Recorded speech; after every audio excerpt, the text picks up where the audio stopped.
Hello and welcome to yet another video. This is the 13th episode of the story in which Naruto accomplished the impossible. You cannot stop the flow of time. Its will only rotates in one direction. A mere human cannot change that path. This story is from Dorsey. Please support him, her. She is also a digital artist, so please visit her profile. Please like and subscribe to show your support. Let's get the show started. Sarutobi Hiruzen silently ran his eyes through the small apartment. Even 2 weeks after the funeral, Minato hadn't gotten the courage to pack and clean Noara Rin's place. Everything was left untouched, and only the thin layer of dust indicated that the place had been abandoned. The third walked into the bedroom, his eyes drifting from place to place until they settled on the small desk in the corner. His gaze lingered on the lines of medical scrolls placed in tidy piles, but his eyes caught a glimpse of a scroll that was out of place. It didn't have a title, and it was tucked deep under the mess. However, the edge of the paper was worn out like it was used daily. He carefully slipped it out from under the rest and immediately unrolled it. It was a general storage scroll. He had arrived back from his training trip just in time to attend the funeral. However, he wasn't close to the girl, but as a once Hokage, he felt that it was his duty to attend, just like with the loss of every single shinobi during his reign. So, how did he find himself inside the locked apartment of a dead comrade? He was driven by his curiosity. His wife did tell him that the girl was looking for an audience before her death.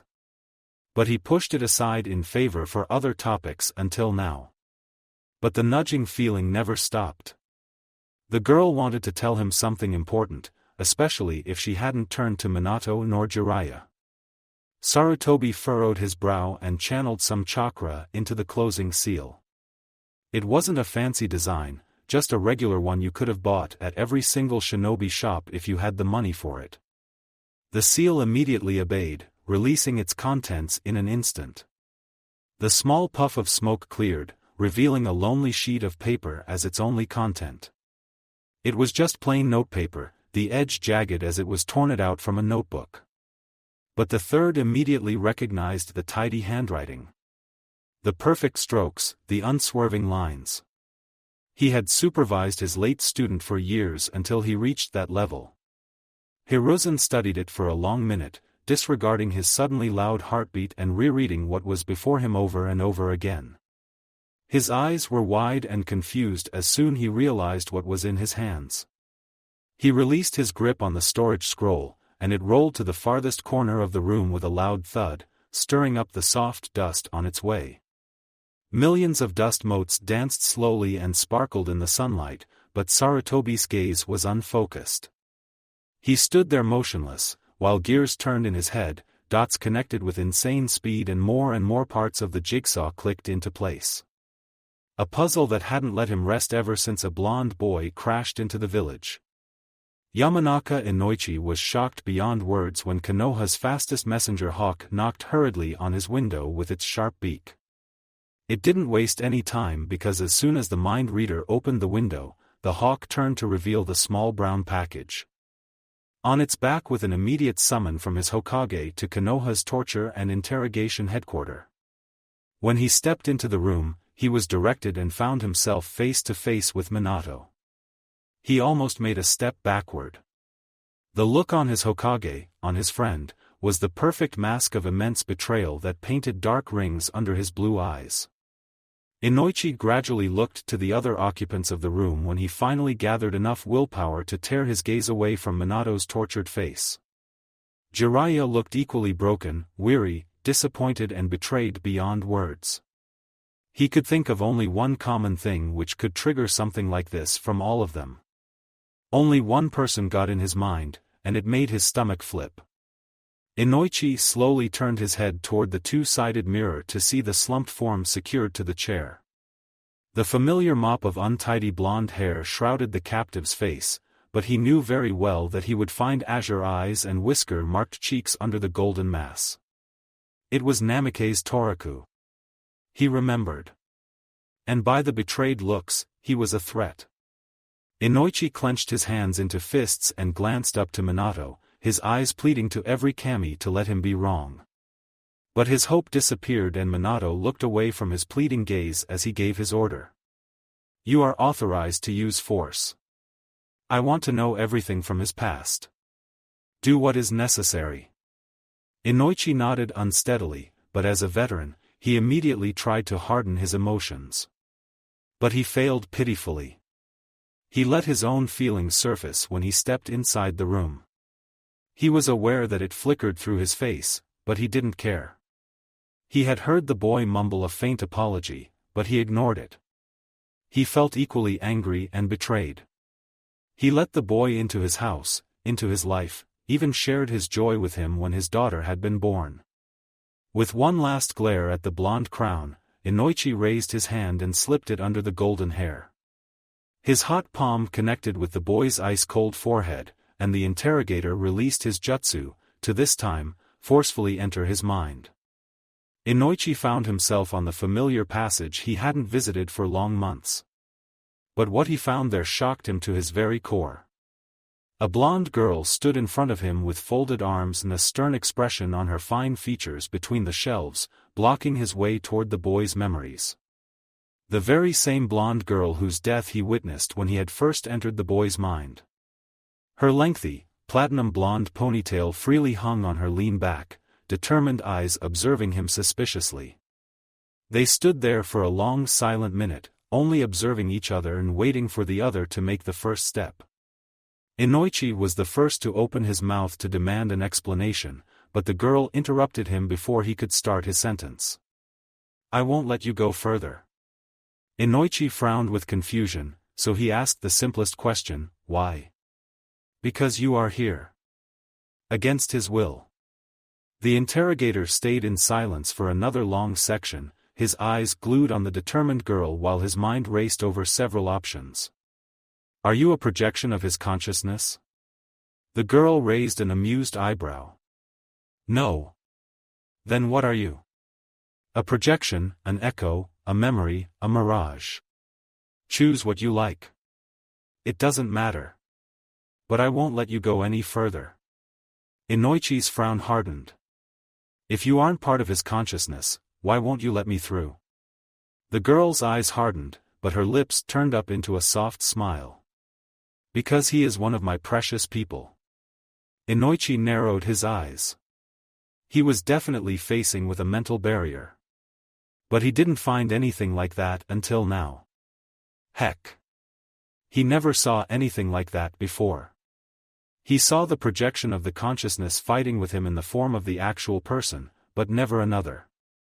He'd seen and met traps, locked, chained, sealed doors and once even a labyrinth, but never another person defending the consciousness. But this meant that this barrier was here since the girl had died. Why didn't you show up earlier? The girl shrugged and disregarded his question, instead, stubbornly repeating her first statement. I won't let you go further. Inoichi let out a weary sigh. This would be much harder than he first thought. He started to run through a short chain of hand signs, but to his biggest surprise, the girl in front of him did the same. In the next blink, two mind techniques triggered against each other, putting out each other's effect. The girl was good. He had to admit. Inoichi narrowed his eyes, but before he could move, the girl suddenly disappeared and reappeared in front of him, one hand extended, a graceful finger touching his forehead while a sad smile was plastered on her face. Her azure eyes pleadingly locked on his own. Leave. Please, I don't want to hurt you. But he didn't listen. He narrowed his eyes and tensed his muscles to gain distance, but before he could jump backward, the girl simply pushed him out from the blonde's consciousness with one swift jolt of her chakra. Inoichi stumbled backward to seek support until his back hit a wall. His eyes were wide in his surprise while his heavy breathing echoed in the small room. Naruto flung his head up, his eyes equally wide in his shock and confusion. His breathing was as harsh as Inoichi's. The two blondes gathered themselves in the next seconds, and Inoichi shook his head to clear his thoughts. He wasn't in his mindscape for more than 1 minute, and he felt himself absolutely drained. His throat was suddenly dry as his voice cracked in the room. What was that? Naruto shook his head to clear his own spinning brain before he answered, his voice equally shaky. I don't know. I didn't know she was there. I don't know when she. The room dangerously slipped under Inoichi's wobbling legs. The mind reader rushed out from the room just in time to avoid an embarrassing moment in front of a captive. When he shut the door behind him, he immediately leaned to the opposite wall of the passage to seek support so he could calm down his waving stomach and spinning brain. A small droplet of cold sweat traveled down from his forehead to land on the floor with an unnaturally loud splash. Inoichi knew those symptoms too well, but he'd never felt them himself. It was the after-effect of a powerful mind jutsu.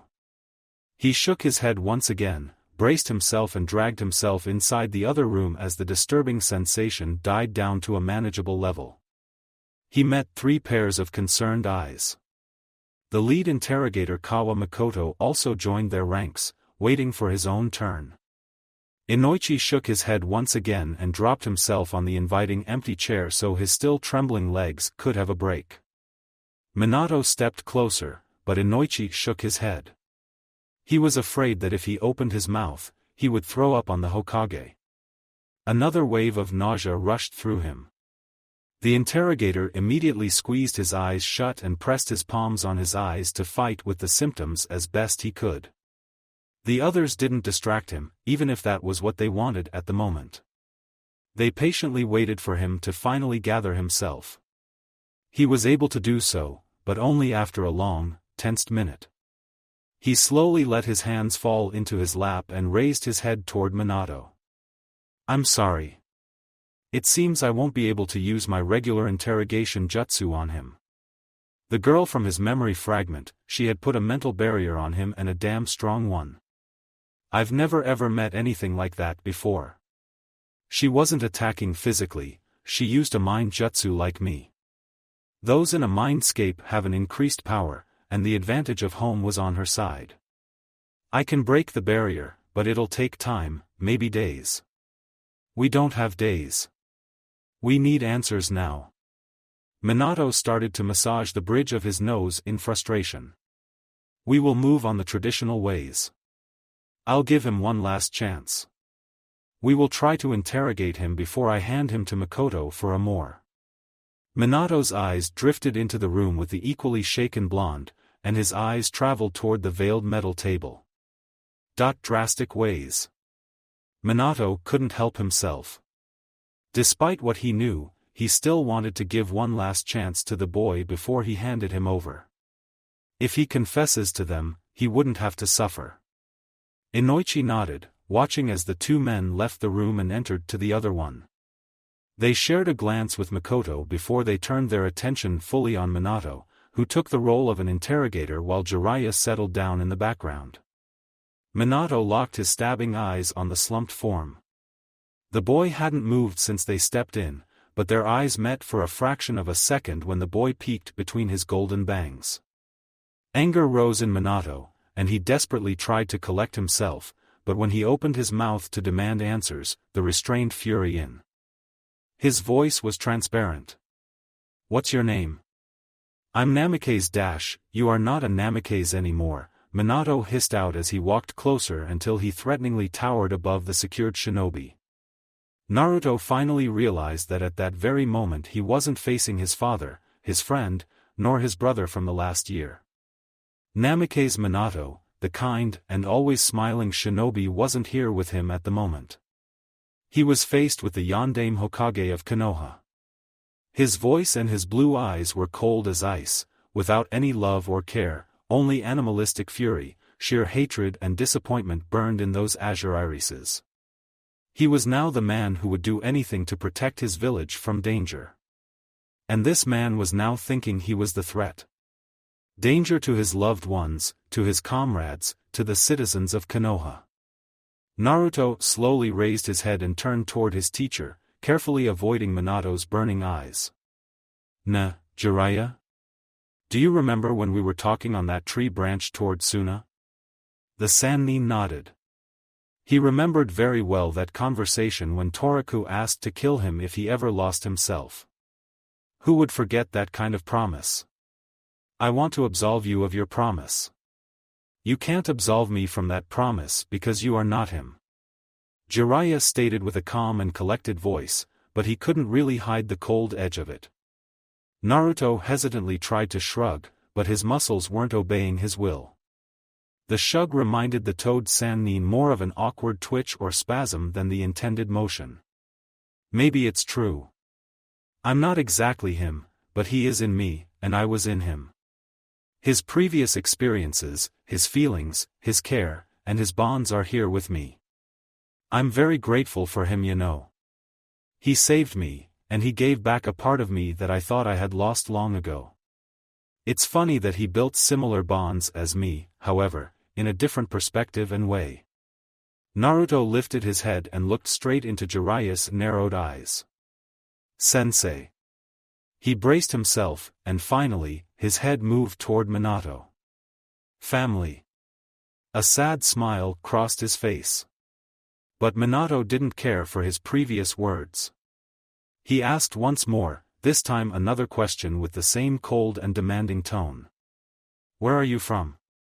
Naruto averted his eyes and started to fix his gaze on the streaks and curves of the wooden table in front of him. He stayed in silence for several moments before he slowly licked his sore lips to answer to his father. I was born in Konoha. You weren't born in Konoha, Minato stated calmly. True. Technically I was born outside of the village because of some special circumstances of my mother. An awkward chuckle bubbled out from Naruto's dry throat. Jiraiya finally took a step closer. Drop the act, kid. We know you are from Amigakure. AIM? Why do you think I'm from AIM? Naruto raised his eyes curiously to Jiraiya, who frowned back at him, folding his arms together in front of his chest before he answered. We know about Akatsuki's plan. We know about they are after the Jinchuriki and the 9 Bijou. We know you are here to steal the Kyubi from Konoha's Jinchuriki. Don't use that. Don't use that word. I hate it. Naruto suddenly spat out, his tone filled with disgust. Anger overwhelmed the young Hokage's mind once again, but Jiraiya thankfully continued before Minato's anger could rise to an unmanageable level. I know you had been working with Nagato before he died, and you are part of the Akatsuki. Naruto frowned, but after a second, he burst out with a hysterical laugh. Me? Hee, as the member of Akatsuki. Well, that was good. He slowly braced himself and forced his trembling body and the giggles to finally die down. So you aren't denying that you had worked together with Nagato before he had died, Jiraiya stated. Yes and no. Naruto giggled once more, and the frown deepened on the Toad Sage's features. Minato finally lost his composure as the previously manageable anger overflowed his dams. The Hokage slammed his fist into the small table in front of them, and Naruto immediately flinched when the strength of his father reached him. Despite the several seals on his body, he couldn't shake his natural instinct to escape. Who are you? And this is your last chance to answer without torture. An unstoppable tremble ran across Naruto's body as Minato leaned threateningly close over him, flushing away his good mood immediately. His suddenly much higher form raised high above his secured body pinned to the chair, feeling himself like an ant facing its destiny, a slowly approaching boot. The Hokage's pores were emitting anger and killing intent toward him, making his gut squeeze and his hands start trembling. He finally knew now why his enemies feared him during the war, why they almost wet themselves when he appeared and why he gained the Fleiensight mark in the bingo books. Naruto slowly closed his eyes, fleeing from the scene, escaping from those cold blue eyes, running away from the room into his own mind. His eyes locked onto the soft grass of the meadow in front of Kurama, not daring to meet with his eyes. The giant fox watched him without a word before he finally opened his enormous mouth. Naruto.as he already told you, the game is over. You should confess if we don't want to take a long break again in this department, and I doubt they will be as moderate this time as the first. Yeah, it seems so, the blonde answered with a sour smile, his gaze still secured on the softly swaying grass. He gradually raised his head to meet with Kurama's searching sight. I don't want it to happen like this. I know, brat, he murmured with an unusually soft whisper. Go now. Show them that Uzumaki Naruto can do everything. Even messing with time. Naruto hesitantly nodded and slowly opened his eyes as he came back to reality. A fresh wave of dulled killing intent washed over him again, tearing into his flesh and his organs. He forced his limbs to stop. Trembling, and without looking up, he heard his distant voice. Send away the Anbu, Inoichi, and Makoto from the other room, and I will tell you everything. Minato narrowed his eyes to a thin line, silently weighing the boy's words. Gradually, he nodded toward the mirror as a silent order. Naruto closed his eyes again, reaching out for a tiny bit of nature's energy only enough to check that they were completely alone. Jiraiya's eyes twitched as a familiar tingling sensation got past his ears, but he immediately shook off the feeling. It was surely wrong. It couldn't have been senjutsu. He, instead, concentrated on the teen with his every nerve. Naruto let out a long, calming breath, straightened in the chair and looked directly into Minato's azure. The young leader left a small pause before his now calm voice filled the small room. What is your purpose here? Naruto didn't answer for a short hesitant moment, while he carefully picked his words. The question hung in the air like a guillotine above a condemned head. The Jinchuriki inhaled another bit of oxygen, and his gaze hardened with determination. To protect my precious people. Including both of you. Minato snorted. Despite what the evidence already told them, he had the guts to say something like that? He answered with a flat face and ice-cold tone. Stop this. Jiraiya had overheard your conversation in the bar yesterday. We know you are an assassin, and you are trying to strike on me and Kushina during my child's birth. The skin on Naruto's forehead wrinkled as he desperately tried to recall every single word of their previous conversation at the bar. And when he made that 2 times in a row, he gave a mental slap to himself and to Kurama. That is just half of the truth. I do plan an assassination, but I would never hurt you. My target is someone else. Minato narrowed his eyes even more. Who? Naruto tried and failed to shake his head, but the unsteadiness just vaporized from his pores. Who? Minato repeated, this time not as calm as before.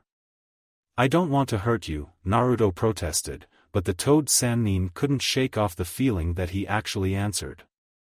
The sage eyed the nervous teen until he made his decision. What was your original rank and village? Jiraiya's voice stabbed the weary and weak voice of the kid like a knife, and he made a satisfied mental smirk when the boy relaxed and moved his attention on him. A false safety before he could move back to the previous issue. Genin dash, he couldn't finish his sentence. Minato slammed his fist onto the table once more, causing Naruto another violent twitch. The Hokage's eyes slitted dangerously. He hissed and spit out the words between his teeth like they were sour venom, leaning into Naruto's personal space. Do you think we are stupid? Do you think we really believe that? You are not a genin. Naruto blinked, and a shiver ran through his spine as killing intent started to leak again from the pores of the Hokage. He didn't avert his gaze, their eyes were locked defiantly while he answered. My official rank was genin. I had only one opportunity to participate in a Chunin exam when I was 13, but it was distracted by an attack. After that, I had other things to be aware of. I never got another opportunity to take part in the exam. The blue orbs darkened several shades, but after a blink it was replaced by the familiar, cheeky sparkle, and a soft chuckle left him, a nostalgic expression appearing on his face. You know, I even failed the academy exams 3 times because of those damn bunshins, and I received an on-field promotion. I was the dead last of my class. I was so damn pathetic. Minato's eyes narrowed one more time. You got Namikaze's blood in your veins, but not from my father. I'm not your half-brother, but that I am your blood relative. Then who are you? Who made you? Was it Orochimaru? Are you one of the products of his wicked experiments? Jiraiya burst out in his frustration. He wanted answers. Now. He was slowly getting tired of this cat and mouse play. Made? Ah no, I wasn't made. And especially not by the hand of that snake freak. I was born. I was born from the love of a man and a woman. But I don't think I should explain it to you, Ero-sennin. You know bees and stuff like that. It was embarrassing enough hearing it for the first time from you, and I don't want to repeat your own lecture. Naruto chuckled awkwardly. Ero-sennin? Jiraiya repeated slowly, and deep down, he really acknowledged the nickname. Naruto looked around, eyeing them one by one. It hurt. It hurt to see as much suspicion and ice in those eyes which were once filled with love and care for him. He fixed his gaze now on Minato and gave him a small desperate smile, letting out a long breath before he proudly straightened himself in the chair as much as he could in his restraints and with the paralysis seals on his body. I am Konoha's #1 unpredictable hyperactive, knucklehead ninja Databayo. My mother is the beautiful bloody habanero of Konoha, Uzumaki Kushina. My father is the yellow flash, Namikaze Minato, the Yondaime Hokage of Konohagakure no Sato. Everybody froze in the room, but he didn't bother to glance around, just continued. He feared that if he stopped he wouldn't be able to restart. My name is Uzumaki Naruto. I will bear on the 10th of October, next month, and I had died, or I'll die, 17 years from now at summer, sacrificing my own life during a battle. Things went wrong, very wrong. I wanted to use a modified Shiki Fujin to seal away that damn Uchiha and the Jubi. Well, actually I used it. At least, I think. Naruto made a wondering look before he continued with a grimace on his face. But I always mess up everything.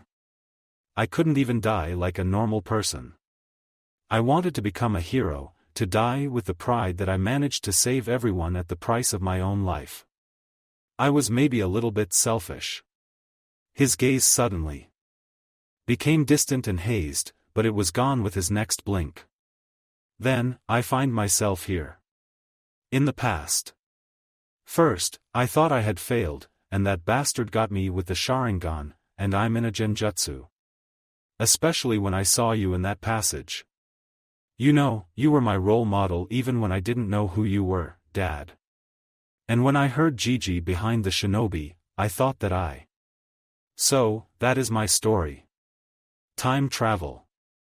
Crazy stuff, huh? A small awkward chuckle left his mouth. Then, Naruto sank in the chair, letting his head hang down onto his chest and his golden locks cover his eyes. You probably don't believe what I said. Sure. I also wouldn't believe it. It was hard for me to accept myself. But that is the truth. I'm from the damn future. No one spoke a word for a long, silent minute until Minato finally opened his mouth and broke the stillness of the room. You are insane. Naruto didn't bother to look up into the cold eyes of his father. His voice was weak while he whispered into the oppressive silence of the room. If I can get back my scroll you found with me, I could show you some things. I stored my personal stuff there. Training plans, the first script of the Gutsy Ninja with Ero-sennin's autograph to you, Dad. Pictures of not yet born or newborn children as teenagers. My high-tie I got from Iruka Sensei. I can show you how Kakashi Sensei will look. But I can't open it until Ero-sennin lets me sign the Toad summoning contract again. I can tell you things I shouldn't know, or I can show you techniques no one else is capable of. He let out a sour chuckle in his frustration, then slowly shook his head or at least tried. My only real evidence is in my blood and memories. Jiraiya snapped his finger, and his chakra flickered like a beacon. An ANBU appeared in the room in an instant. Make another blood test, and this time, compare it with Shinobi ID U3458. Security level SS. Do it. Now. With record speed. The ANBU gave a small nod, not to the Sannin, but to Minato, and then left the room with a puff, leaving some slowly whirling leaves in the still room. None of them dared to move or voice their thoughts. Only the secured teen's faint mumbling could be heard in the tensed room. I'm glad that I managed to see you all again. I was happy. Really happy. I'm sorry, Dad. I'm really sorry. I'm sorry, Ero-sennin.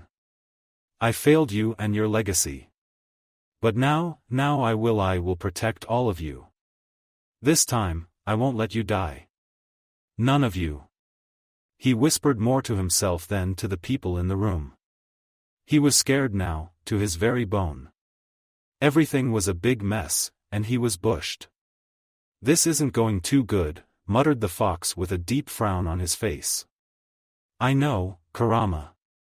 I messed up again. Naruto's voice was soft, nearly enough to call it a whisper, but Minato narrowed his eyes more, if that is even possible, when he picked up the words. Kurama. Back at the hospital when they had first met, he said the same name. And don't talk to me aloud. They will think you are insane. It doesn't matter if I'm talking to you aloud. They already think I'm insane. Idiot. Furball. A soft chuckle escaped him, which only worsened his status. Naruto finally raised his head and looked around the room, eyeing the two motionless men inside the small space. Finally, Minato unfolded his arms and turned toward the door to leave the place without a single word. Dad, wait. Please. Naruto's desperate voice cracked. The village leader stiffened at the door, his muscles tensing, ready to jump over and tear out his organs in his already raising anger. You are going to stay here and be interrogated until you either decide to tell us the truth or your mind breaks. Please, Naruto pleaded, but it only fueled Minato's slowly raising fury, holding on to the thin line that restrained him from snapping. The Toad Sage let out a long sigh. We are finished, Gaki. Jiraiya also turned around to follow Minato, but only after shooting a puzzled look toward the young boy. His eyebrows furrowed to a thick line. What if it's possible? The sage shook his head. It can't be. But so many things would make sense then. His scroll and those closing seals. The third layer with the fox's chakra, the fourth with the summoning contract, the trap on the last layer from Mount Myaboku.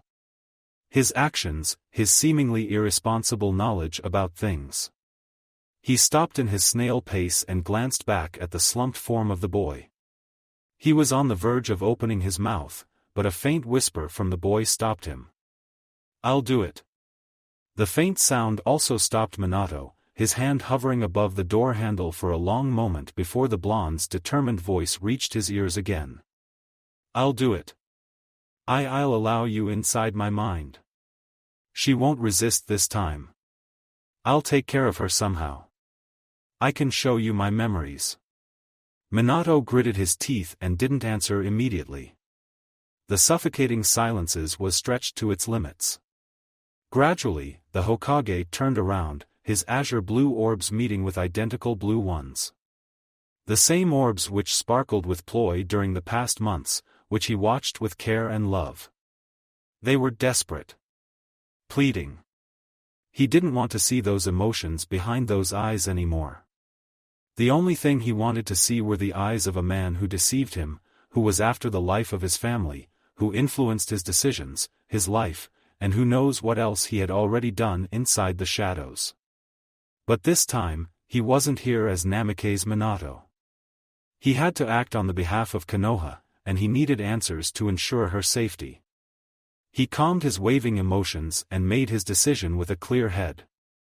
Minato finally nodded, and after a short hand sign and a flicker of his chakra, the weary Inoichi stepped inside the room again. He rested his eyes for a long moment on the slumped form of the blonde boy and handed over 2 devices to the 2 men inside the room which connected them with the captive's mind and his technique. Naruto felt the familiar warmth of the man's palm on his forehead, but he didn't move his body, nor reacted to the touch in any way.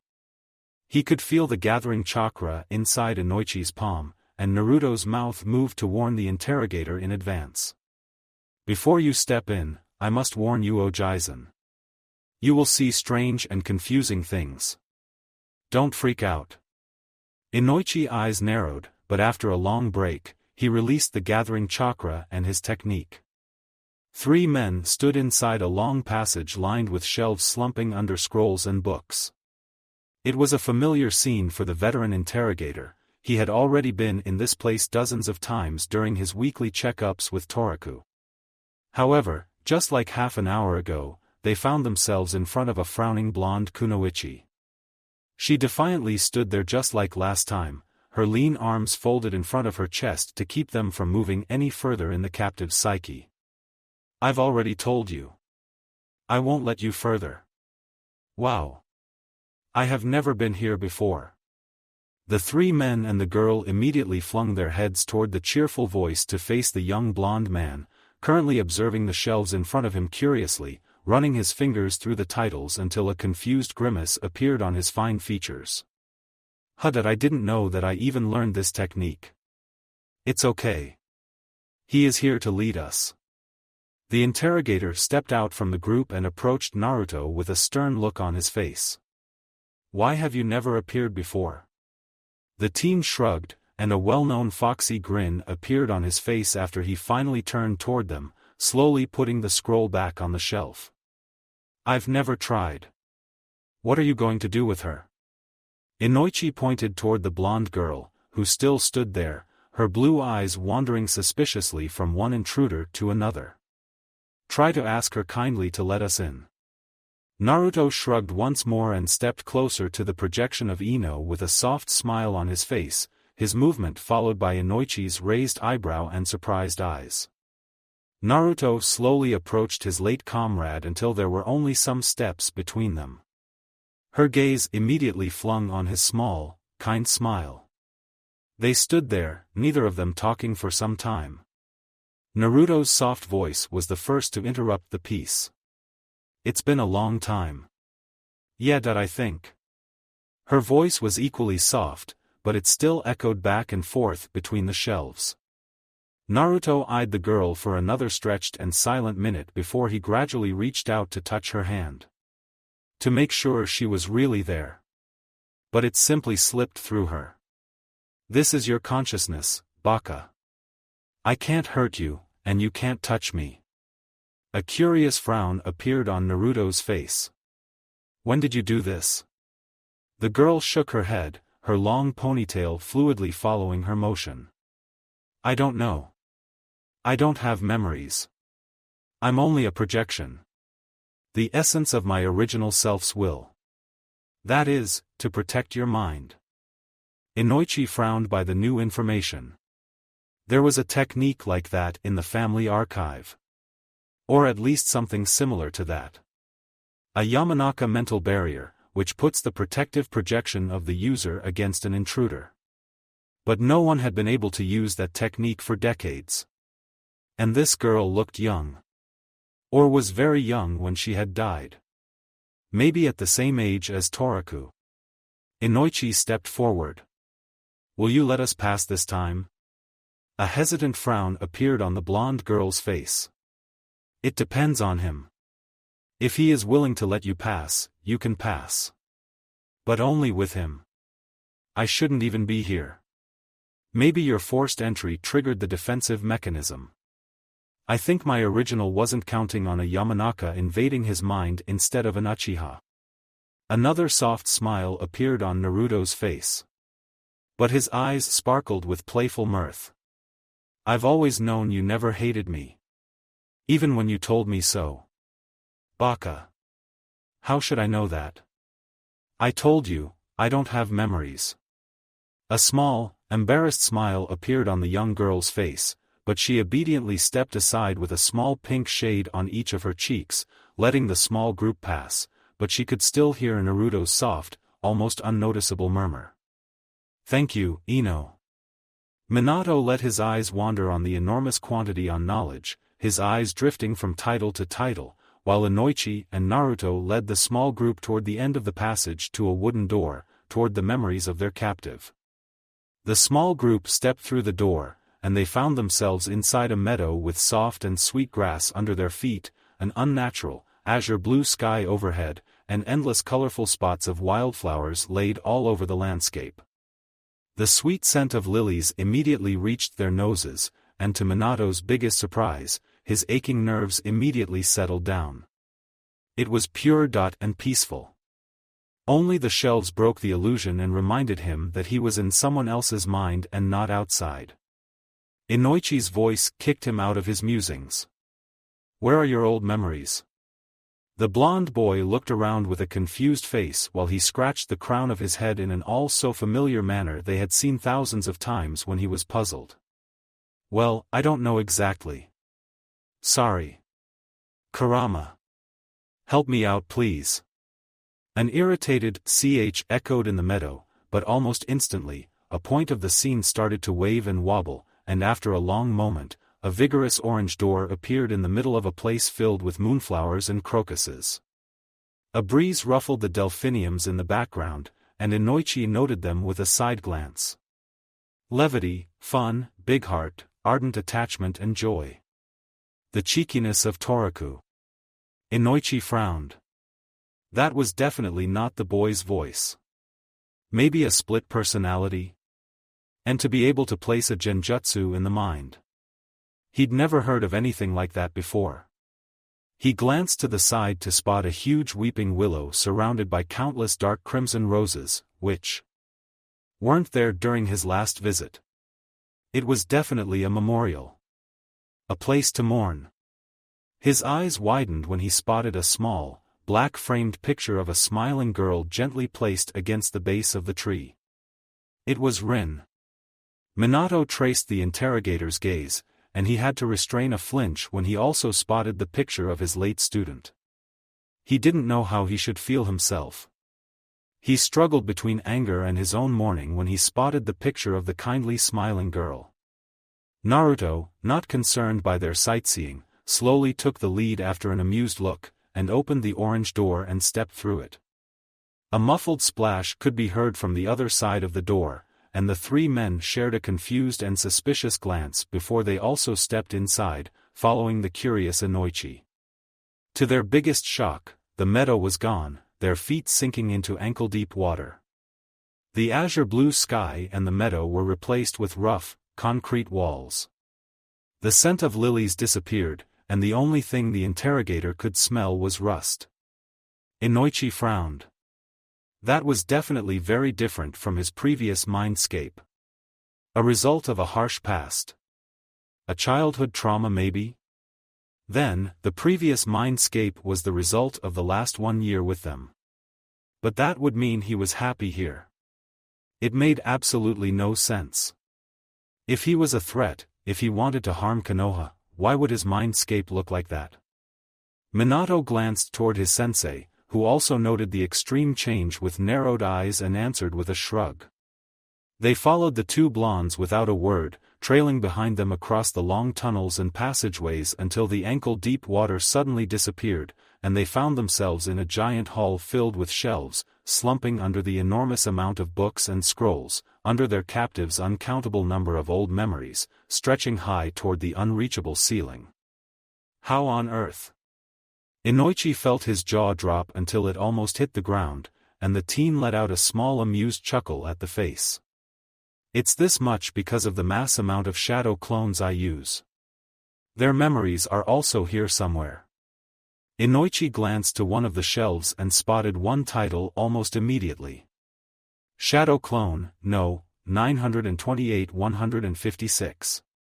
Naruto spaced his steps and headed to the back of the hall where his newest memories laid. Jiraiya couldn't restrain himself. He suddenly reached out and grabbed one of the smaller scrolls, without reading the title written on the side with obviously childish hands. He opened the scroll, and at that very moment the blonde teen turned back to continue his explanation and noticed just what his white-haired companion had done. The scrolls, the books, and the shelves faded away, and the scene was replaced with a stand full of masks. A very young version of the blonde glanced at the variety with wide eyes, sparkling with childish interest. He couldn't be more than 8. The man behind the counter turned toward him with a smile, but when he spotted the whiskered cheeks, his face suddenly moved into the perfect image of anger, hatred, and disgust. He grabbed the nearest mask, and with a harsh movement, he simply thrust it to the child with enough force to hit him. The child's emotions hit them hard as soon as he landed on the hard soil. The confusion. The disbelief. The anger. The irritation. The despair. And finally, his loneliness. The people around them stopped to watch what was happening, but none of them moved to help the boy. They just stared at the boy's trembling form. The child looked around, his anger rising inside them again. "Don't look at me like that. Don't look at me with those eyes. Why are you doing this?" A shiver ran down Inoichi's spine by the stairs, but before he could observe the scene, it disappeared in an instant. Jiraiya felt a hand on his joint, and the scene faded away the same way it came into existence. Their eyes met for a moment, but the boy's eyes this time mirrored no emotion. They were staring at him blankly, so uncharacteristically different from his normal cheerful sparkle. He obviously secluded himself from the previous scene. Naruto snapped the scroll from Jiraiya to roll it up and carefully placed it back where he got it, his face still cautiously blank. "I let you in by my own will, but there are some things you don't have to know about me." Inoichi made a mental nod. Definitely hard childhood. A deep frown appeared on the Senin's face, and he glanced to the side to note the emotionless and cold facade of his student. If there was a slight chance that Toriku had told the truth, then the previous scene made no sense. The villagers' stares, their hatred and their disgust. If he was really Minato's son, why would anyone treat him like that? The Toad Sage narrowed his eyes when the puzzle slowly started to come together. His eyes moved to the blonde teen, measuring up from head to toe. The third closing seal on his scroll with the mixed chakra. That one reminded him of the chakra of A. The glares. His planned assassination at the childbirth. Then Kurama is. Oh, damn it. Jiraiya visibly flinched when Naruto opened his mouth. "These are my memories, carefully locked away from you, from Inoichi, and for a short time, also from me." Minato folded his arms in front of his chest, and he turned toward his once-known brother with ice-cold eyes. "For how long?" Naruto winced and turned away from his father's piercing gaze. "Since the kidnapping attempt in Iwa. I regained all of my memories back there." A satisfied snort could be heard from Jiraiya's direction. The veteran shook off his previous shock and braced himself to look as calm as he could. "I knew something had changed in you back then." "Yes. You were always good at it. You always knew when something was wrong." Minato broke the chat, his voice cold and demanding. "Show what you want to show, and don't steal any more of our time." The soft smile immediately melted away from Naruto's face, replaced by an emotionless mask. But Jiraiya could still see the hurt in those blue eyes. "As you wish, Hokage-sama. I will answer your every question." Naruto made a slight bow. "If you aren't after my life, then who is your target?" Naruto stayed in silence for a long hesitant moment, chewing on his lips slowly. Then, in the end, he let out a sigh. He made a hesitant step toward one of the shelves and gently took out a scroll. The air waved around them, and they found themselves in the middle of a room next to a slightly younger version of their captive, defiantly staring up to a hole in the roof, his teeth clenched together in his anger. Minato's eyes trailed back and observed the man in front of them, a man in a bright orange mask with a swirling symbol and one eye hole. The same mask he spotted during the carnival after the Chunin exam. His body was shrouded by an ebony black cloak with blood-red clouds. Minato's eyes narrowed when he spotted the shining crimson Sharingan through the only eye hole and the wooden restraints around his body. The man's laughter filled the room. Then, he slowly vanished inside a vortex while the blond boy next to him dropped onto his knees and slammed his fist into the ground. The Hokage narrowed his eyes even more when he finally noticed the wooden cage as the boy wasn't focused only on the masked man. The memory was slowly replaced by the place with the shelves again. Who was he? Minato asked bluntly. Naruto locked his eyes with the ground under his feet while he answered. He called himself by a lot of names. But let's just stick with Toby. He is an Uchiha. Jiraiya took a step toward the blonde, who only nodded as an answer, and in the next second, Minato's still cold voice reached them. You were fighting with him when you appeared. And now you want to finish what you began. But why would he be there during the childbirth? The Bond boy made a thoughtful face, then shook his head. I wasn't fighting with him. I was fighting with Uchiha Madara. But I have to stop him to stop Madara's plan, because he knows when the seal is going to be the weakest. He wants the fox. Minato's frown deepened while Jiraiya gulped. He was right then. The Toad Summoner made a slight glance and restrained a wince when he noted the cold denial on Minato's features. He could understand it. Really? Minato still couldn't shake off his betrayal and suspicion. He was still too shaken up to put one and one together and think rationally. But still. There was still a slight chance that all of this was just a part of a well-composed attack on Minato's heart. But Jiraiya was sure that they would have their answers with time. However, this fact only unnerved him more. He wasn't sure he could endure the truth. The tiny part of Jiraiya's mind prayed for the second option.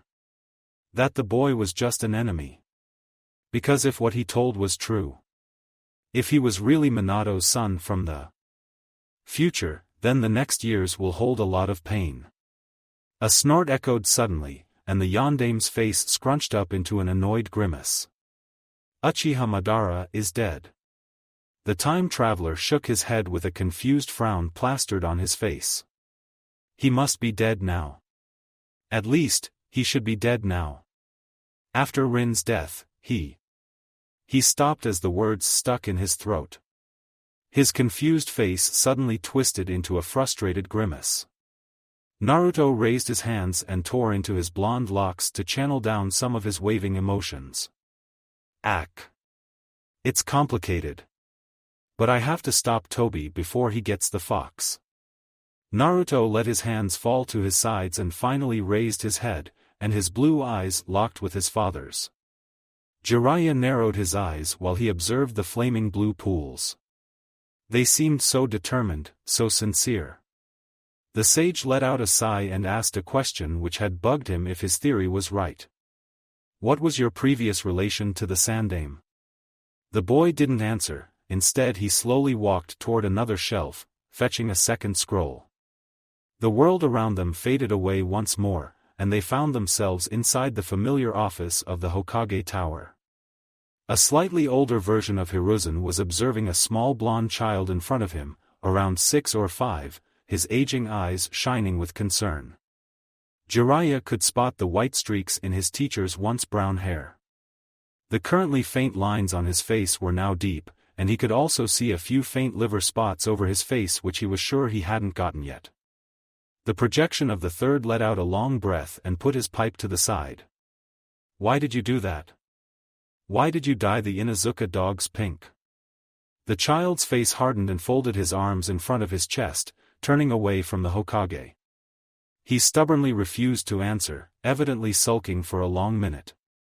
However, he couldn't get rid of the demanding wise eyes, and with time, he lost his composure under the heavy gaze.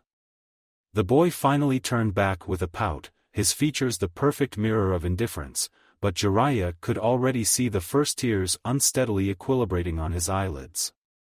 Because one of them called me bad names. He cracked through the lump of his throat, and the first tear lost its balance. Sarutobi let out another weary sigh and rubbed the bridge of his nose, watching as a second tear escaped Naruto's eyelids. Hiruzen gently beckoned, and the blonde child hesitantly obeyed, squeezing his eyes shut when he reached Hiruzen's side, waiting for a punishment, but it didn't come. The Hokage instead wrapped an arm around him and put him onto his lap soothingly. Naruto. Pulling pranks on them isn't the right answer. The tears gradually stopped, and the child gathered himself. His hurt was gone, replaced by a defiant pout. But after a long silent minute, it was slowly gone and the small child nodded in acceptance, wiping his tears and raising his head to look up at the aging leader. Gigi?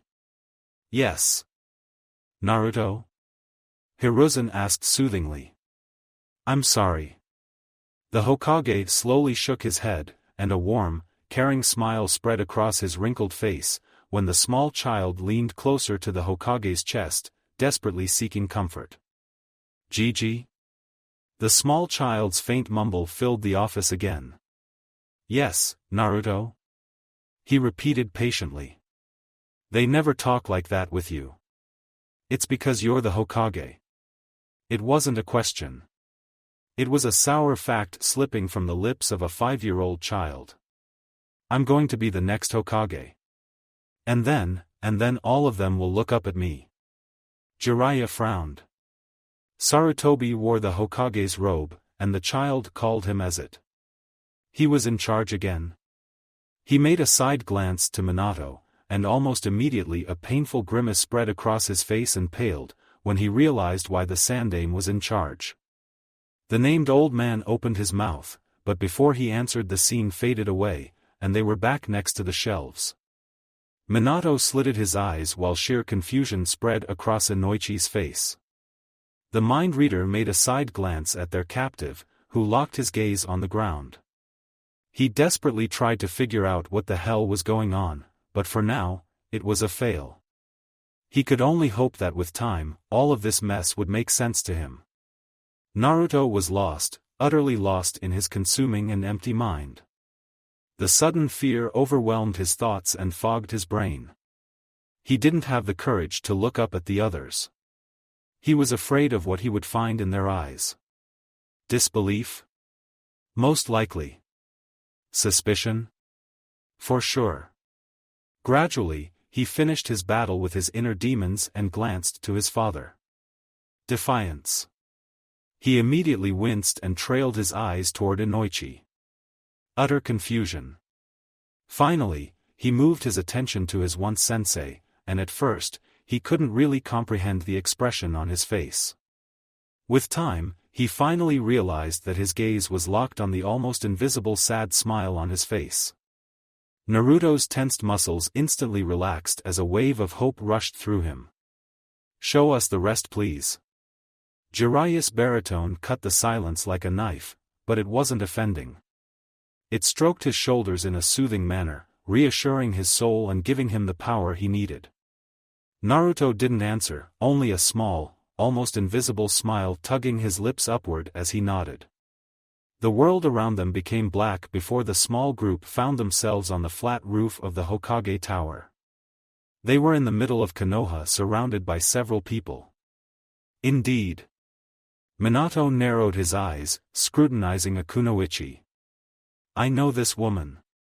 The people around him started to yell and pointing toward something, and Minato unconsciously followed their fingers and froze at the sight. It was the Hokage monument. His eyes twitched when he spotted the red poop on the second's face, and the 2 colorful swirls on his own stone cheeks and... Did he have eyelashes? Ha! He heard an amused snort from Jiraiya. It looks good on you. Pansy boy. The loud shouts stopped Minato from retorting. Stop right there. You'll pay for this. Shut up, you morons. I can do whatever I want because I'm the awesome, one and only, Uzumaki Naruto. Minato finally spotted an orange spot shouting back, a small child, maybe 12, with blonde locks. The blood in his veins suddenly froze when a man stepped through him. The man was dressed in Konoha's traditional green chunin vest, complete with the Uzumaki swirl on his back. Minato heard another set of footsteps, and the old leader's familiar and irritated murmur was muttering behind him. He didn't have to turn around. A version of Sarutobi stopped next to him a moment later, looking up at the vandalized monument in what could only be described as the epitome of frustration. The same Sandaime, however, had more wrinkles and liver spots on his face, and white-haired Uzumaki Naruto. "What the hell are you doing during class time?" the Chunin shouted in front of him, but the scene suddenly gave way to inky blackness. 3 young genin were sitting on a rooftop with shiny new Haitayat, a black-haired boy, a blonde one, and a young pink-haired girl. Sakura, the Hokage mused. The one whose older version he had already seen.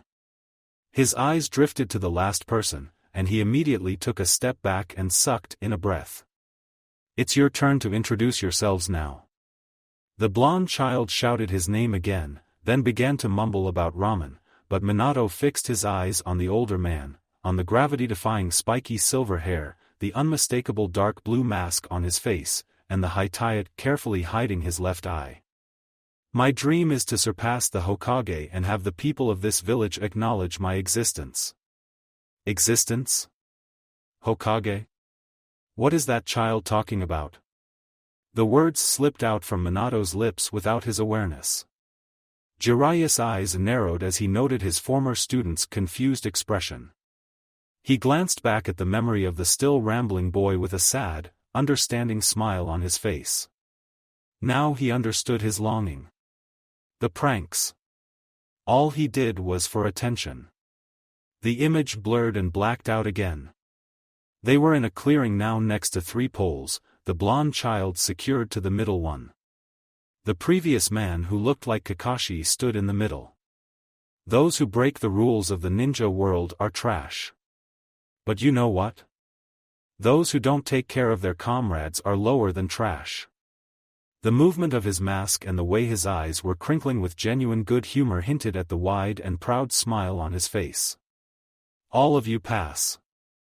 Starting tomorrow, Team 7 will begin its duties in Konoha." Minato's heart drummed against his ribs like it wanted to break free from his chest, but he didn't have the time to think about it. Short scenes started to appear in front of his eyes, and alien emotions forced their way into his soul. The blonde child faced a masked hunter Nin in the middle of thick fog. Fear. A young, black-haired girl or boy smiled at him in the next one. Care. A porcelain mask shattered. Betrayal. The newly blooded Team 7 stood in front of 2 fresh graves. Determination. The older Kakashi handed them an application form for the next Chunin exam. Excitement. The blonde slammed his palm to a desk, declaring that he would become Hokage even if he had to stay a genin forever. Courage. He jumped between the Uchiha and a giant snake. The urge to protect. Next, he was faced with an Inuzuka in a familiar battle ring. The faces of the spectators were riddled with doubt and condescension. Defiance. The scenes finally slowed down, and they found themselves in a hospital room. 3 boys were facing each other. One of them was obviously a young Nara, the others being the blonde boy and another with short, spiky, auburn hair and deep black rings around his eyes. The redhead carried an enormous gourd on his back, and the kanji "love" was carved into the pale skin of his forehead. Minato frowned when the child's eyes sparkled with obvious insanity, his voice shaking with emotion while he declared that his mother would have their blood. Sand started to flow out from the gourd on his back, threateningly hovering around the kids. The Hokage listened, horrified, as the child told his story, that his father, the Kazekage, tried to assassinate him countless times, that he had a real monster inside him. Minato's mind wandered for a second. The seal. Their trip to Suna with Toriku. Toriku's concern about the baby. It couldn't be. Jiraiya just smiled proudly when the boy stood up for his comrade, unknowing of his student's thoughts. The scene changed again. The blond boy was now yelling and pointing a finger at a white-haired man. "Who the hell are you?" Minato couldn't restrain the smug smile on his face when he spotted the familiar wooden fence of Konoha's hot spring. Mount Myaboku's holy master, also known as the Great Toad Sannin. Remember it. Minato stumbled forward when something shoved him from behind. He made a side glance at the younger version of the very same man, his eyes wide and his lips trembling and slightly opened. Now it was Jiraiya's turn to be confused. The kid didn't know him? Why didn't he know his godfather? What the hell happened? I don't care. You knocked out my teacher, and even if he was just a closet pervert, he was supposed to teach me tons of stuff. I have to become stronger for the Chunin exams. Take responsibility, and help me with my training. I hate rude and disrespectful brats. And I don't like men. The oh-so-familiar pout was on the memory's face in an instant as he turned away from the rude brat. But the boy didn't let him down easily. A sly, foxy grin spread across his face. Sexy no jutsu.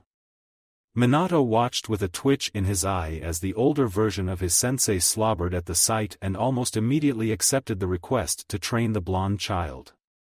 However, he could also hear as his own version snorted in amusement. He obviously shook off his previous shock thanks to the sight of the nude girl. His sensei giggled perversely as the naked girl shook her bare hip in a sensual manner. New images surfaced with increased speed until they slowed down once more. They were now in the middle of an unfamiliar battle ring facing with an older boy with a Byakugan. A battle between the great desert monster and Gamabunta, but it slowed down until two children were lying on the ground, bruised, bloody. For a moment things were quiet, then without warning everything went black. And cold. It was raining, Minato realized after a minute as he stared at the tomb in front of him. The air around them was heavy and thick with sadness and sorrow, the emotion radiated.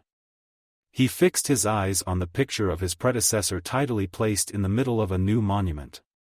He finally tore his gaze away to look to his side where the small blonde child was standing, still wounded, likely from his previous battle with the redhead. At least he was bandaged.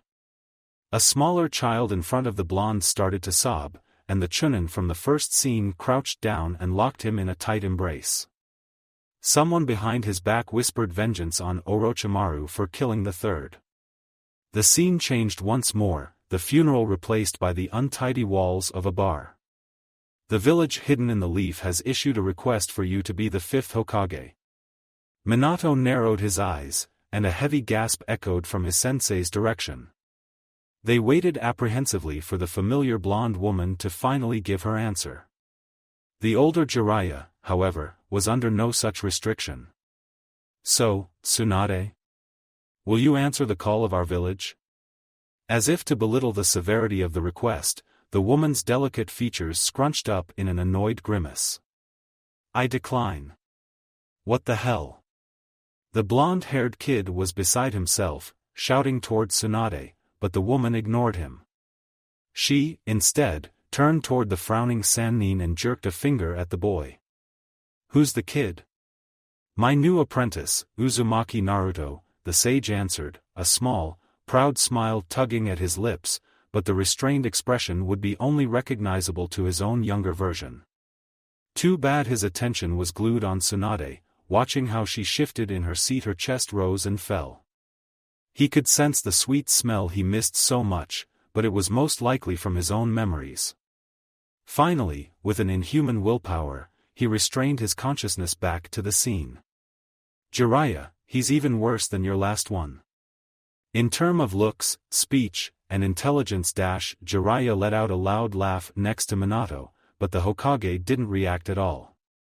There was no annoyed grunt, no twitch, nothing as he supposed it would be. With a heavy sigh, he turned back to the scene. What's that supposed to mean? Jiraiya's older version shrugged. It's tough for anyone to be compared to the Yondaime. He was the absolute best in the shinobi arts. But even with that, the fourth died quickly, she mumbled softly. He gave up his life for his village just like Sarutobi. Her features hardened with disgust. Being Hokage is a shit. No one but a fool would do it. The young boy's body tensed from the confined emotions, but he exploded in the next moment. He jumped over the table, his anger rising, and his muscles viciously trembled from the overwhelming feelings that were also washing over them. Rage. Disbelief. I won't forgive anyone who badmouths the old man or the yondaime. Minato lost his composure at that. He stepped backwards, bumping into Jiraiya who just stood there, his face blank like white paper but his eyes carefully observant with a hard edge. Minato's formerly empty mind swelled with disturbing thoughts. His soul bounced between denial and acceptance with insane speed, the process practically dizzying. If this is... If I died. If he is my... Why does he call me yondaime? Why doesn't he call me dad? As a last resort, he turned to face Inoichi's wide eyes and pale face. The veteran interrogator locked his eyes with Minato's and slowly shook his head. Though those are real memories, Minato. You can feel the emotions even behind my mind barrier. Those are real. Minato's eyes widened in shock. That's impossible. Funny. That was also Inoichi's first thought after the first scene at the top of the Hokage's office, and he had immediately tried to look after signs of fabrication, but he found none. The boy's emotions were so overwhelming, so clear that they even leaked through his protective jutsu. There was no chance those were fabricated. The environment, the small details, Shikaku's aged image, even down to the same small crack Inoichi knew was there on the corner of the Hokage tower. They were too perfect. And the boy wasn't fighting. The connection was stable, and the flow was smooth and continuous as he chose the memories to appear. Suddenly, they found themselves in the middle of a battle. Minato spotted Orochimaru and the older Jiraiya and also the terrified Tsunade in the middle of a pool of blood. The blonde kid slumped to the ground in front of the terrified Sannin, the scene blinking black as the kid was on the verge of unconsciousness. They could hear Tsunade's voice echoing around them, yelling at the kid to not die, to not give up.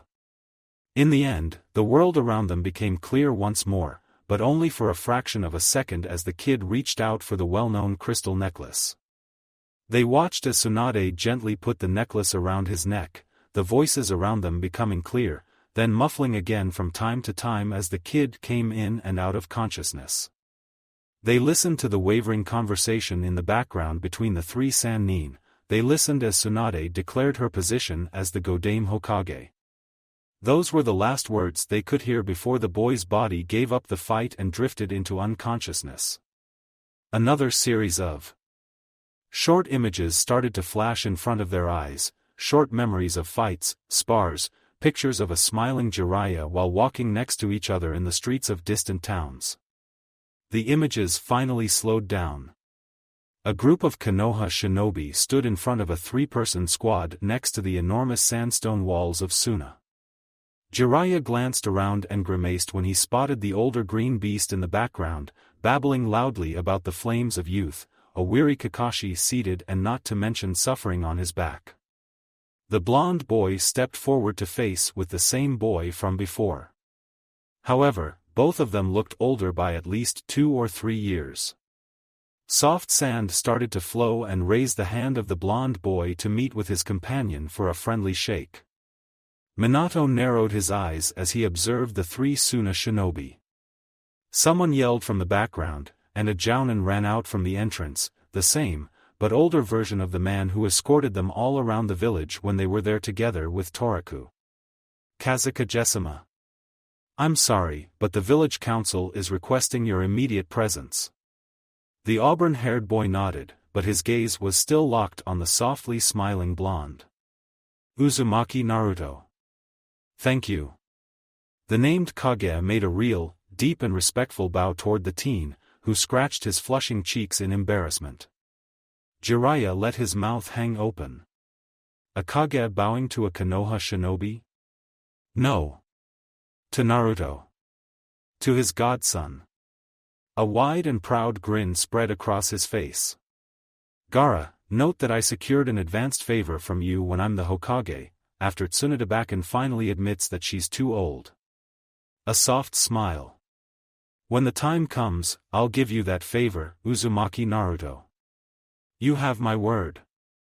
The scene was replaced with the Hokage's office, crowded with people with worried looks on their faces and toads. Jiraiya raised his eyebrow and took a step forward. His eyes were glued on the small old toad.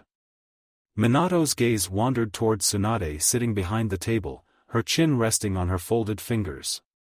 Her eyes were dark and haunted, missing the sparkle he remembered and loved so much. She looked like she had just after Dan and Nawaki's deaths. Pa suddenly turned toward the kid dressed in the vibrant orange jumpsuit. So this boy here is Jirayakan's pupil? A frown appeared on the teen's face, who couldn't be more than 16, maybe a half-head shorter than the blonde whose mind they were currently occupying. Chan. Who does this guy think he is, calling Erosenin Chan? The named pervert silently mouthed his nickname, watching with unfolding annoyance as the ancient old toad burst out in a barking laughter. I said watch your mouth. He is Jiraiya's teacher. Tsunade snapped, but the old toad's laughter echoed inside the office freely for a long time. However, it couldn't wash away the tension of the room. Alright, old toad. What did you want to tell me? Naruto asked, with an impatient tone, his eyes glued on the small figure. Fukasaku instantly shut his mouth, and the thick atmosphere renewed with increased force, choking every attendant as the toad raised his eyes toward the blond boy. Where do I start? He mused with a low whisper. Fukasaku's eyes drifted to the side for a long moment, his face saddened. Finally, he released the suffocating stillness with a drawn-out sigh. Jirayakan was killed in battle. The room went silent as the temperature just seemed to drop. Alien emotions overwhelmed them, pushing their own feelings to the side. First the denial. Then the emptiness. And finally the sorrow. And the overwhelming rage. The scene shifted again, and to their biggest surprise, they found themselves on the head of a familiar enormous toad. Gamabunta shifted inside the dense smoke and dust. Nothing could be seen around them, only the boy's silhouette was sharp as he proudly stood on a smaller toad, his scarlet coat with black flame patterns wildly flipping under the enormous scroll that was secured on his back. The blonde looked around, his confusion immediately reaching them. Where are we? Where is the enemy? Boomed Gamabunta with confusion. A new toad hopped next to Naruto, and Pa instantly turned toward his wife. I thought I told you to summon us to Konoha. Take a closer look. This is Konoha. The Akatsuki members who killed Jirayakan are here. The visitors froze, desperately waiting for the dust to slowly fade away. The silhouette of the enormous Hokage monument slowly evolved behind the smoke, the fifth head of Tsunade boldly sculpted at the end. Devastating fury replaced the previous confusion in their hearts as the boys' emotions switched. Minato detachedly observed the enormous crater where the village center should have been. Everything was gone. Konoha was wiped from the surface of the earth. From the corner of his eye, Minato saw movement on the ground, and he finally turned his head to face with the memory again. 6 people stood in the middle of the crater, their bodies shrouded by ink-black cloaks with crimson clouds. The boy and Tsunade were facing them. One of the cloaked men rushed toward Tsunade, but the blonde teen simply crushed him to pieces with one single punch. Minato could hear a muffled thud, and he averted his gaze from the fight to glance at Jiraiya, who slumped to his knees on the ground, his eyes and mouth wide open in his amazement. That is. He's using senjutsu. And he's in perfect sage mode. Damn, my godson is good. Minato narrowed his eyes and shut his mouth with an audible knock as his teeth almost painfully clenched together. His hands curved into fists, and his fingernails dug into the soft flesh of his palm, leaving small, moon-shaped bays when he finally released them as a new wave of emotions washed through him. The boy's almost inaudible plea stabbed his eardrums. Is Kakashi-sensei away on a mission outside the village? The emotions kicked them hard on the head, the fading hope suddenly replaced by sorrow when he received no answer. I see, the boy finally pushed out through his clenched teeth. The sudden flinch of despair immediately reverted back to raising anger, bubbling inside their veins, melting their own coherent thoughts as the fury overwhelmed their every sense. The visitors locked their eyes on the enormous and epic battle in front of their feet. Minato watched in disbelief and in silent awe as the teenager attacked with a Rasengan. And not just one or normal ones. Giant ones the size of a house. Then, he heard it. The skirt of the razor-sharp wind chakra mixed perfectly into the Rasengan. His unfinished technique used and perfected by a teenage boy. A small amount of irritation rose inside his chest and the realization hit him hard. He tricked me. He just pranked me when I taught him the Rasengan. His azure eyes wandered again toward the Hokage monument until he finally turned to the center again where the young boy was captured by the last person in the black coat with red clouds, pinning him down to the ground. Peace. Justice, the blonde repeated with a hushed tone in disbelief, but his face suddenly hardened, throwing his sanity to the edge. My Shisho. My sensei. My friends. My village. How can you say that when you've destroyed them all? He screamed out with all his building fury in the hope that even if he couldn't hurt the person in front of him, maybe his words would do it for him. Then, the rage suddenly stopped and switched with misery as the man started talking and Jiraiya uncontrollably took more and more steps until he was an inch from the pierced man, his eyes glued on the features. Yahiko. It's Yahiko. But he died. They all died. The once rushing adrenaline in Naruto's pounding heart and veins faded the throbbing pain into a dull buzz, slowly disappearing from his system. The man impassively observed the team before his demanding voice stabbed through the thick silence. How would you face this hatred in order to build peace? Let me have your answer. A new memory evolved in their minds, a memory inside the memory. Jiraiya sitting on the stairs of a wooden house talking about peace, about the spreading hatred, leaving his legacy to a 13-year-old boy. I don't know, the boy mumbled faintly. A Hyuga girl hurled into the fight and fell soon by Yahiko's hands. Their mind blacked out for a long moment until an enormous rush of sheer, animalistic rage shook them back to the memory. However, their vision was blurred by the red fog. A hushed, dulled voice echoed back and forth between them. Do you hate me now? And this triggered something. Jiraiya's mind was suddenly filled with emotions which weren't his. These was the boy's emotions. They were no longer witnessing the memories, they were living them. Struggling between animalistic rage, pain, confusion, pleading for an answer, begging for help, then finally, inhuman despair. The feeling of the deepest grief he had ever felt. The scene changed again. They were now inside a familiar sewer, the mindscape of the boy who was kneeling on top of the water, curled up into a tight ball in the middle, clenching his head. The hopelessness increased to an unbearable level while deep, alien murmurs filled the air around them, tempting them with the offer of redemption. Freeing him from his burden, his struggle, his grief. The emotions were so overwhelming and forceful that Minato had to restrain himself from stepping closer to the bars by sinking his nails into his palms. His mind screamed and begged to give up, to let it go, to offer up his soul and body, anything to stop the unbearable pain. Inoichi took a shaky step toward the bars, his will overpowered by the temptation and the boy's emotions, and he would have gone further if Jiraiya hadn't taken a hold of his arm. However, there was no one who could help the boy. Gradually, he gave up. The water around him blackened when a seal pattern on his exposed stomach melted away. He emotionlessly limped toward the giant bars of a cage, but it was only the hollow shell of the once cheerful boy. His hand slowly rose toward an enormous paper marked with one single kanji, seal. A shiver crawled up Minato's spine as one word echoed inside his mind, Jinchuriki. The Hokage furiously oscillated on the thin verge of acceptance and the redeeming denial. His balance was unsteady, and an invisible power tugged him further toward the rejection. And he let it.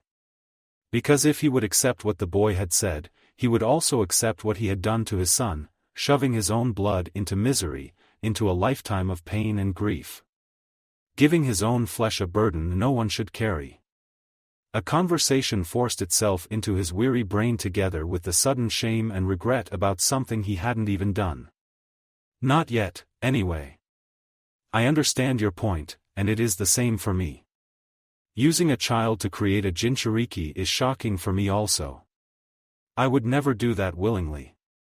You will do it without a second thought. I won't. Maybe you will face something that doesn't leave you any other choice. If that time comes, you will do it without hesitation. You are the same as the Kazekage in more ways than one. If it's about Konoha, you will throw away your life with a smile on your face. I will cross that bridge if I reach it. But with my current knowledge, I wouldn't do that. If a time like that comes, you won't have to make that choice. You'll have a family to look after. I won't let you die. Suddenly, a man appeared and grabbed the hand which was about to tear away the last restraint of the bijou. Minato stared in total disbelief at his own reflection, his own mirror image, not even a year older than his current self. Even the pouch on his leg seemed brand new, the pouch with the small embroidery Kushina gave him after their wedding, and he had shown no one. It laid inside his cupboard, tucked into the red paper. Which still smelled like vanilla. Like Kushina. The seal is set so that if the 8 tails are released, I'll appear within your consciousness. I didn't want that to happen. I never wanted to see you again, Kyubi. Minato's chest tightened dangerously, his mind frozen by the last word. He wanted to shout at his own mirror image to shut up, to stop, to not say anything more. However, it continued, his voice kind and excited. But I looked forward to seeing how my son had grown. Naruto. The suffocating despair and anger suddenly disappeared, and confusion replaced the previous emotions as the teen raised his eyes to finally meet with his saviors. He stared at the man, his mouth opening and closing until he was finally able to press out the word he was looking for. You are the Yondaime. Why does the Yondaime know my name? Well, I mean, I gave you your name. You're my son after all. Son? Like I said, you're my son. I guess Sandaime never told you. Minato watched his own self, heard his own voice, and saw his own gestures with wide eyes. He could even smell his own scent before the scene changed again. The sewer with the furious bijou behind the bars disappeared, and they stood in the middle of a yellowish void. His mirror image's eyes gradually saddened as he silently watched the boy in front of him like he also couldn't believe to his eyes. His lips were unsteadily parting and closing, desperately trying to find the right words, his whole composure screaming about excitement. Finally he braced himself and murmured into the void. Forgive me, Naruto. Minato flinched at his own pleading voice, but his eyes flung toward the boy as a new emotion flared. Anger. Dad, the boy murmured with a low tone, but it still held a strange, warning edge. And indeed. In the next blink, they all know why. The Hokage winced as the young boy sent a hard punch to his mirror image's stomach, forcing out every last bit of air from his lungs. Why did you seal the damn Kyubi in your own son? Do you know how tough it's been living with that? The mixture of reversed emotions raced inside his head, anger, betrayal, even hatred. Then, suddenly forgiveness and happiness, then disbelief, denial. And in the end, overwhelming joy. Finally, the boy broke down in front of them from the enormous pressure and the roller coaster of emotions. His mirror image first did nothing to comfort the boy. He stood there lost in his own perplexity, lost what to do to soothe his broken son, until he finally found his voice. "Naruto, how old are you now?" 16. The teen sobbed into his sleeve while he tried to get rid of the evidence of his breakdown. "I've caused you a lot of pain, Naruto. I'm sorry. I've caused you nothing but grief. Some father I am. All I can do is apologize." Minato stared at his mirror image's face as the emotions fell. The care. The shame. Pride and love. "It's okay. I can deal. I am the Yondame's son after all." Minato finally tore his gaze from the scene and unsteadily glanced to the side to face with his two companions watching him, Inoichi with wide and shocked eyes while Jiraiya watched his every action, every twitch of his muscles, with a sad smile. The scene switched again, the roller coaster of emotions finally dying down, and only sheer determination flooded their minds. The blonde man was facing with another redhead surreal form. "There's no such thing as real peace. Don't tell me this. Just let me capture you, Kyubi. Then, I'll break this curse. If there's such thing as peace, I'll find it. I won't give up. You that is sensei's." Jiraiya took a step forward, his eyes widening in shock. "Nanagato. Konan." The three visitors were hanging on the conversation between the two men for long minutes. It was with awe in the case of Jiraiya and confusion and curiosity with Inoichi. With Minato? It was nothing. He got rid of his emotions, tossing them into a box and burying them in a deep pit of his mind. The redhead finally made his decision. "I will believe in you, Uzumaki Naruto. There is still time to save those I killed when I came to Konoha. It's the least I can do." The scene changed again. The people of Konoha cheered and yelled around the blonde boy, tapping him, embarrassing him and tossing him into the air. Familiar faces could be seen everywhere. Minato's eyes slipped through Jiraiya's wide and obviously proud grin to spot the older version of Inoichi in the back row standing together with Nara Shikaku, and to his biggest surprise, Kakashi hopped down next to him, his mostly calm and uninterested visible eye burning with sheer pride. Minato almost missed the soft murmur behind the mask. "I hope, sensei, you are watching him from up there." Minato desperately shook his head. A part of his mind screamed for acceptance.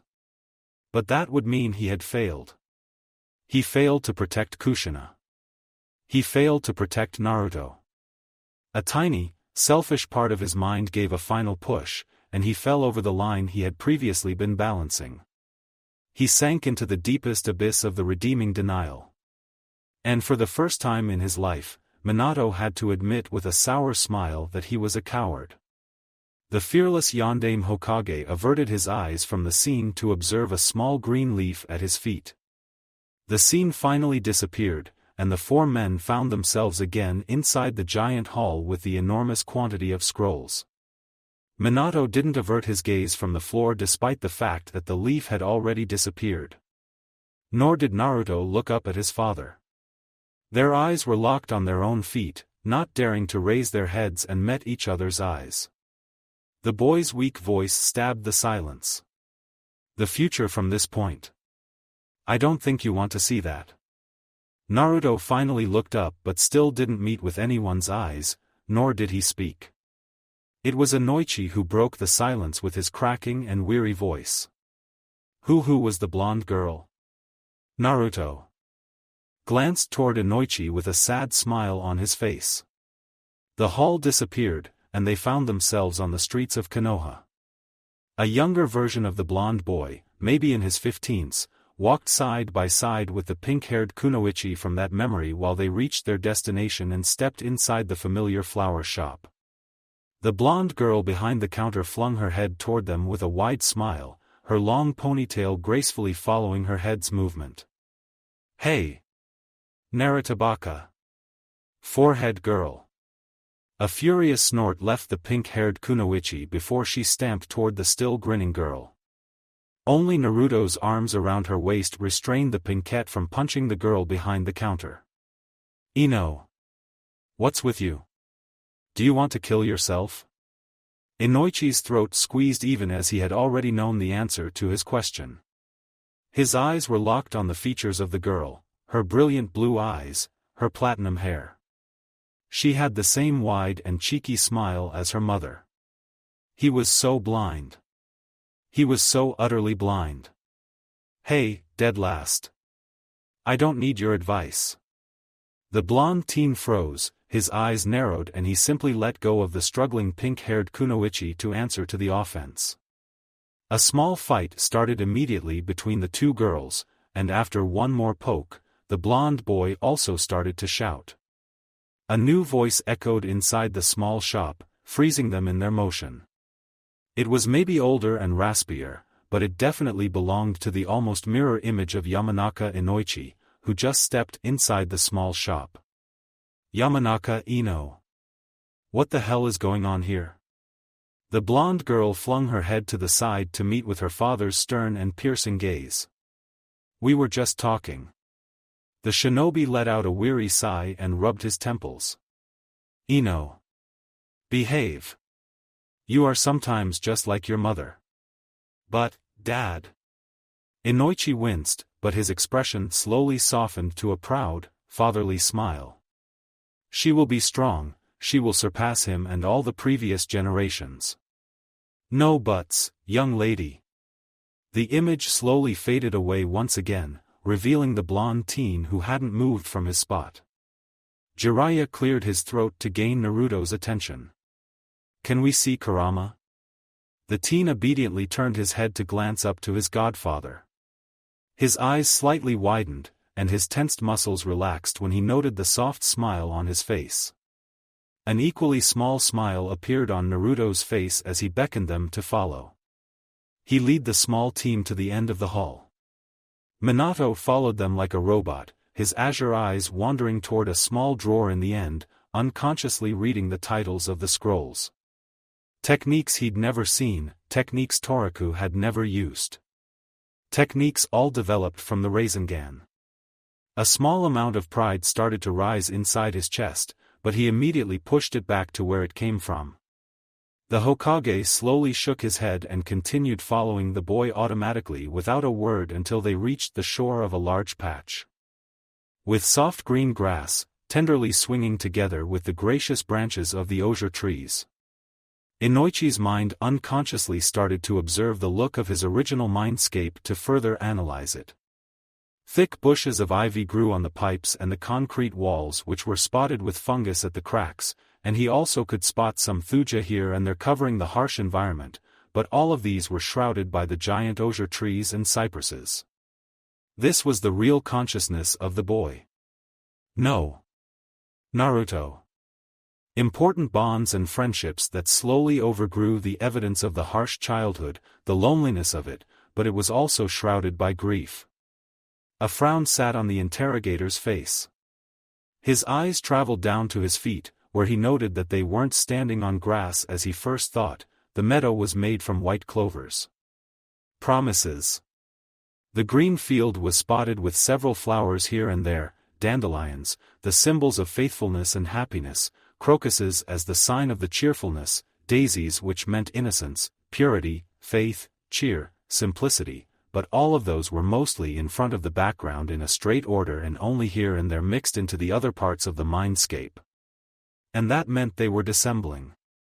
A mask of happiness the boy wore before. Inoichi narrowed his eyes once again, collecting his confused thoughts.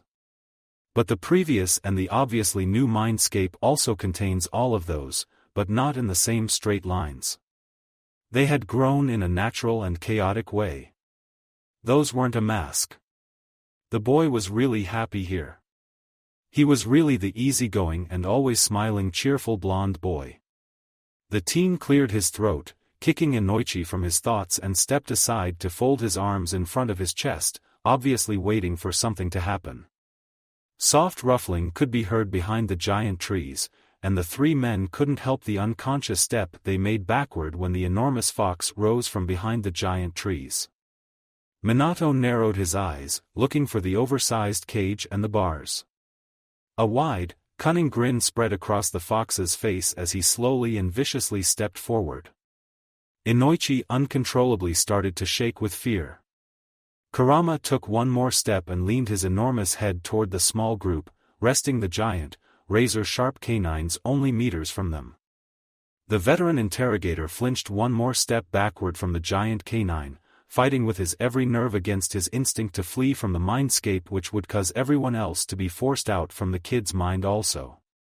Their projected bodies suddenly blurred for a second as Inoichi almost lost his grip on the connection, but with willpower above a normal human, he braced himself, and their figures become normal again. A smirk appeared on the fox's face, raising the tension to an unbearable level. The muscles in the visitors' bodies tensed until the breaking point, their bodies ready to attack or flee. Most likely flee. The strain reached a level where Naruto thought he could simply reach out and touch it. The enormous red eyes moved toward the Hokage, locking with his blue pools for a long and heavy moment before the fox smirked. Long time no see, Namikaze Minato. At least personally. Jiraiya slowly opened his mouth while his eyes desperately ran through the environment, looking for an escape if it became necessary, forgetting that this wasn't real. One thing caught his attention, forcing him to make an unconscious step backward. Where is the seal? A chuckle bubbled out from the fox while he raised his giant paw and slowly straightened himself. A wet tongue ran through a razor-sharp claw threateningly, which was soon placed in front of the small group slowly and menacingly, almost touching Jiraiya and passing only a centimeter from Minato's leg, ruffling the textile of his coat. There is no more a seal. It's only me and you. A wide and satisfied smirk appeared on his face, when Inoichi took a sudden step backward and hit the ground, his mouth falling open and his eyes widening by the horror, his body uncontrollably shaking while the rest of the visitors except Minato immediately tensed. He was staring up to the fox with an emotionless face. It was me all this time. I took over his body a long time ago, you mortal fools. It broke off into harsh, mocking barks of laughter. Kurama. Stop fooling around. The blonde teen's voice was harsh and came back with an echo. However, it held the tone of a father scolding his son after he misbehaved. What? It was fun. You have to admit. I already told you, you got no sense of humor. Geez, grow up. An irritated snort left his giant mouth. Annoyed red orbs flung toward the blonde teen, who rolled his eyes in response. Like you got any right to speak, brat. Don't call me brat. Naruto paused, then suddenly barked out in frustration, flea bag. Enormous red orbs flashed with anger. Kurama narrowed his eyes while he leaned close to the teen, his shining black nose only centimeters from his face. Ramen freak, he spat out, his breath grabbing the boy's form and shaking it. Naruto's eyes dangerously narrowed by the insult. Then, a grin appeared on his face which sent a shiver down Jiraiya's spine. It wasn't a happy grin. It was a dangerous grin, absolutely out of place on the face of the blonde boy. Repeat it, if you dare. Ramen freak. Plus, you are an immature shrimp. Jerk. Idiot. Naruto slitted his eyes and sucked in a long breath before he let out his gathering frustration. You are a megalomaniac, egotistical furball with fleas who can lick his own butt.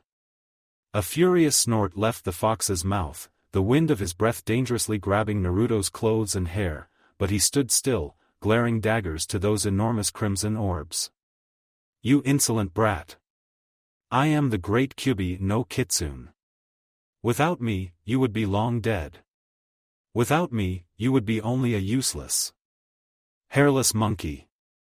You weren't even able to sense Jiraiya back then in the bar.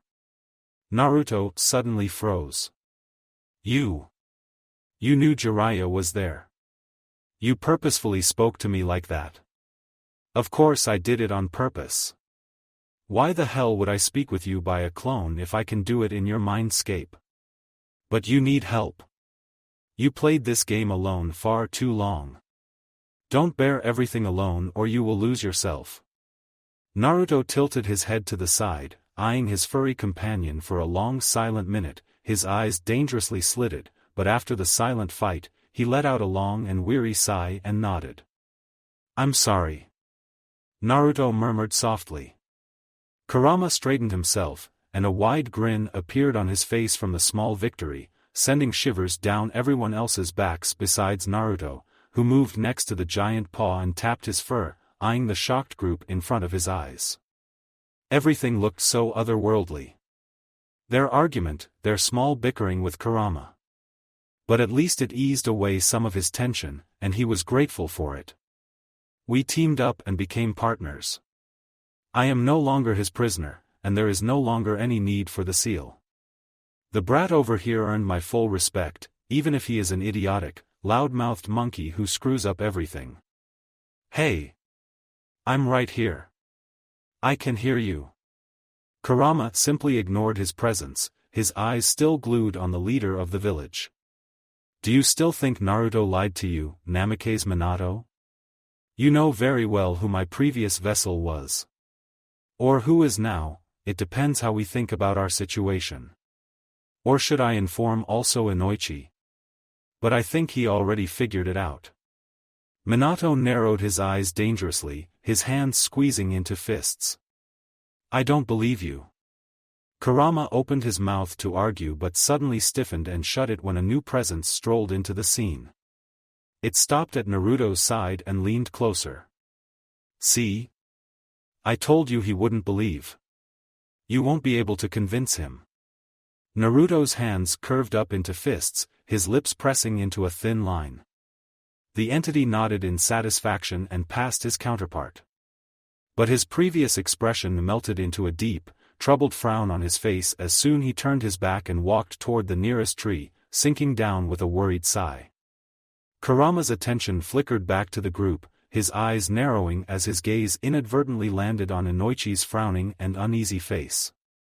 The mind reader's eyes were glued on the same spot Naruto's counterpart had chosen to sit. No.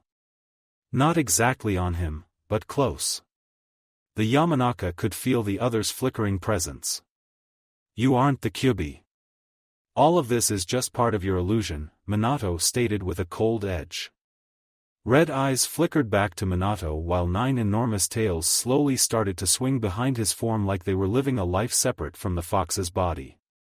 The fox finally disregarded the still frowning blonde copy and let a small trail of glowing red, demonic chakra seep in Minato's direction.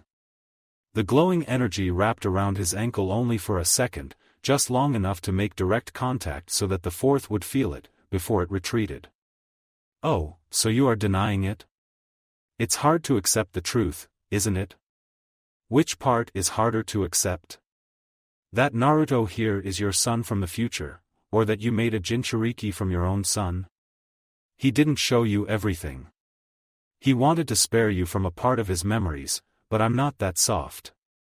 He lived the first 12 years of his life alone, feared, hated, ignored and shunned by your beloved Konoha. Guilt darkened Minato's azure eyes several shades, dimming the sparkle in it for a moment. Kurama. Stop it. Please. But Kurama ignored Naruto's plea. Minato had to know.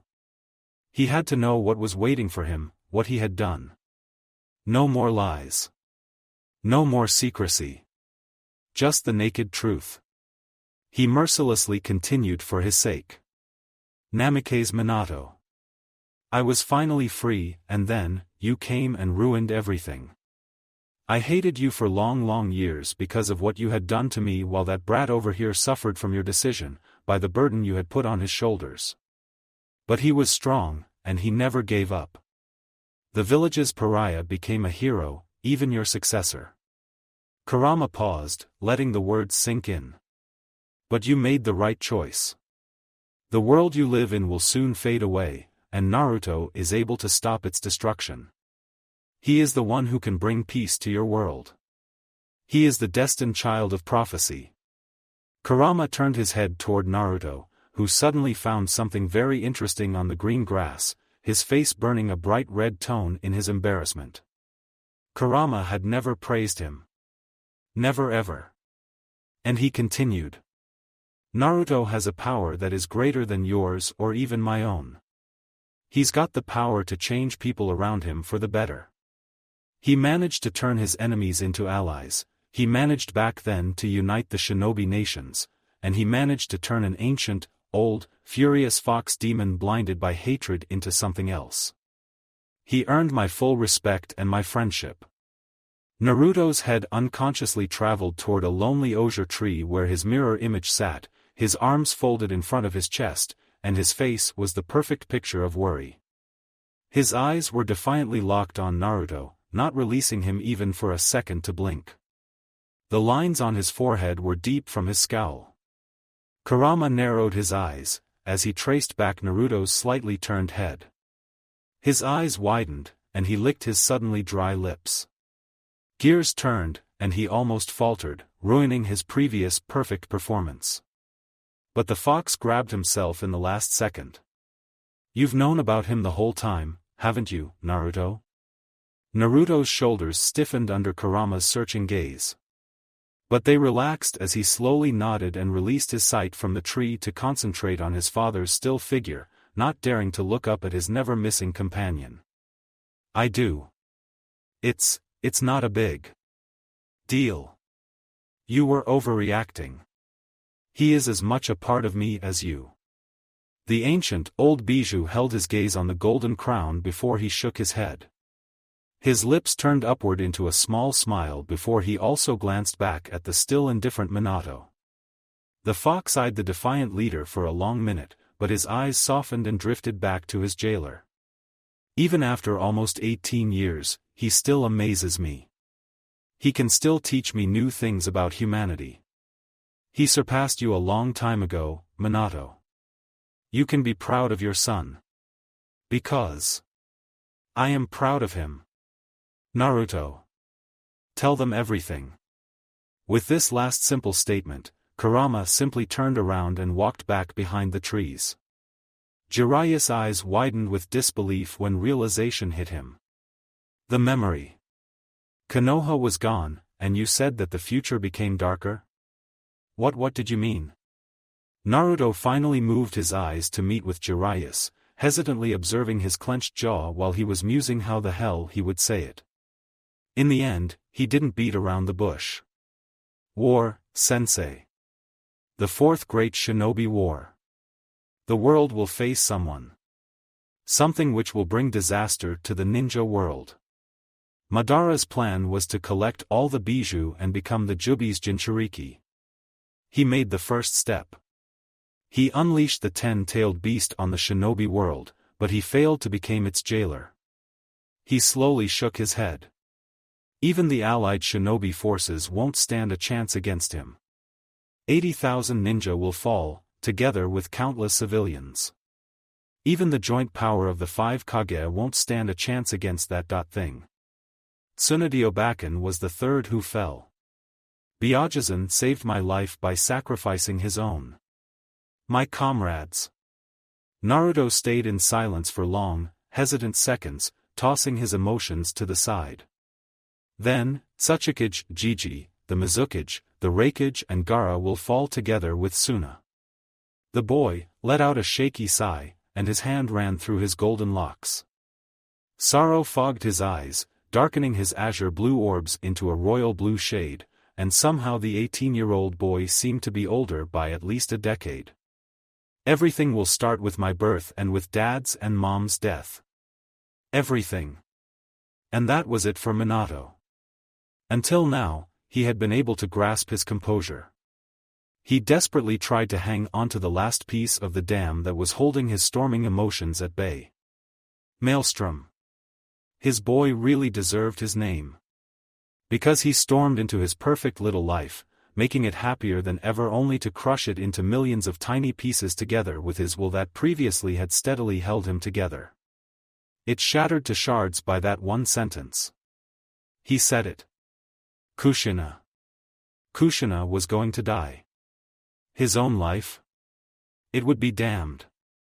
But Kushina's. Their child's life. The large hall suddenly shrunk around him. Jiraiya flung his head to the side when he heard a painful, choking gasp from his former student's direction. His eyes were wild, the always intelligent pools foggy. And feral. This was what he was afraid of. Minato lost it. He finally let go of his denial, but in doing so he entered more dangerous lands. The world around them suddenly tilted when Minato lost his grasp on his chakra control. His essence flared from moment to moment like a Bacon, desperately trying to break the connection between him and Inoichi. One harsh wave finally shattered the already wobbling technique. A heavy breath rushed out from Naruto's sore mouth. His eyes immediately flung open to search for his father's. He found him several steps away. Naruto parted his lips to speak, to push out any coherent words, but he failed when he recognized the sheer panic in the identical blue pools. When he finally found his voice, it rasped through the room. "Dad." The Hokage desperately shook his head and took a step backward, his back almost hitting the wall. "Minato," Naruto corrected himself. In that moment, a loud knock could be heard behind the door, and an ANBU stepped into the small room, with a thin paper file in his hand. "The test results, Hokage-sama." Minato didn't move, but Jiraiya immediately saved his student from the situation. He raised his hand and took the file from the puzzled ANBU's hands. He left after a slight bow and one last, unsteady glance at his leader. The Sannin immediately flipped the brown cover open, chewing on his lower lip while he ran his eyes over the lonely paper. His tongue unconsciously wetting his dry lips before he parted them. But no words came out at his first attempt. Nor his second. Finally, he was able to push out the results on his third try. "It's matching, Minato. They are first-generation relatives. Mother and son." The Hokage shook his head violently once more and took another step back, his back hitting the wall with a loud thud. Minato's eyes darted to Jiraiya and back to met Naruto's, and it almost made him try to sink into the hard wall. But his body was not ethereal. He couldn't slip through it. He had nowhere to run from the piercing blue eyes, shining with hope and a hint of despair which hadn't left, not even for a second. "Say something, please." No answer came. "Say something, god damn it." Namikaze Minato, the Yellow Flash and the Yondaime Hokage of Konohagakure no Sato, did the first thing that had come into mind. An act that he had never ever done until this point in his life. He fled from the room with a brilliant golden flash. No word was spoken for an eternity after Minato's disappearance. Inoichi slowly sank down to the ground and hid his face in his trembling hands. Naruto continued to unblinkingly stare at the spot where his father had disappeared. He wasn't aware of what was happening around him until his muscles suddenly started tingling with numbness like there were thousands of ants marching inside his veins. He blinked back to reality. Jiraiya's hand was still on his chest above the disappearing paralysis seal. The Toad Sage made an apologetic smile as he crouched down to unbind Naruto's still secured arms and legs. Jiraiya restrained a wince when he was finally able to get rid of the ninja wire around his wrist, his eyes locking on his scarred skin. He blinked when he felt a surge of foreign chakra, and the bruise was almost immediately gone. Only the remaining pink shade indicated the previous injury on his skin. The blonde's hands curled up around the arm of the chair, his knuckles turning white. The Sannin slowly shook his head and straightened from his crouched position, his hand already on the blonde's tensed shoulder, squeezing it reassuringly. "Give him some time." The time traveler blinked out the last fog from his vision and raised his head to glance up to the softly smiling man. "He will come to terms with it. He just needs time." The blonde slowly nodded. "Ero Sennin." Jiraiya made a sour grimace, but it soon morphed into a smile when Naruto continued. "I missed you." The Toad Sage playfully ruffled the golden mass. "You did good, Gaki." I'm proud of you. Uzumaki Naruto silently sat on the head of his father's face carved into the mountains. His legs were tucked tightly to his chest to offer some warmth and comfort, his chin resting on his folded arms. He had been sitting there for long hours. He didn't have the courage to go back to the Hokage mansion. He didn't have the courage to face with his father, with the fear and panic that burned inside his father's eyes before he ran away. He wasn't angry at him. At first, he was. Because he would never have thought that his father was a coward. He ran away from the problems. From him. But eventually, he would calm down. Naruto stiffened, his muscles tensing when a new presence appeared behind his back, but he didn't move from his position. His cerulean eyes stared down at the village, completely unfocused. He didn't move or look elsewhere when he heard the textile's soft ruffle, when he felt the warmth of a body sinking down next to him. The two men sat next to each other without a word for unending minutes in total silence. Both of them waited for the other to start the conversation, but neither knew what to say. Finally, the older one found his voice to break the awkward stillness. You really painted poop on the second's face? Minato was soft and calm, his voice sounding much more curious than worried. But the time traveler was sure that it was due to his will and not because his father was actually calm. He could see the slight shaking of his hands, the tension in his shoulders, the stiffness of his movements. Naruto nodded. Yeah, the day before I graduated. Iruka-sensei made me scrub the monument clean with my bare hands. It took me the whole day. The edge of his lips curved up into a satisfied half-smile. But it was worth it. That was the biggest prank in Konoha's history. The heavy mood suddenly melted away when a soft chuckle left Minato's mouth, forcing the time traveler to mimic it. How on earth did no one catch you doing it? What about the ANBU and the other shinobi? An ironic snort left Naruto's mouth. Umbu? I've been able to hide from them since I was 6. Gigi always glued 1 or 2 on me ever since I can remember, so it was a piece of cake. A small chuckle was again his answer from Minato and a knowing headshake.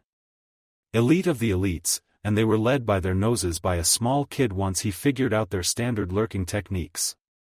The mood lightened for a second, but it was gone again. The air became heavy around them again in the disturbing silence. Not even the nature around them made a sound, like she also felt the seriousness of the situation between the two men on the stone head.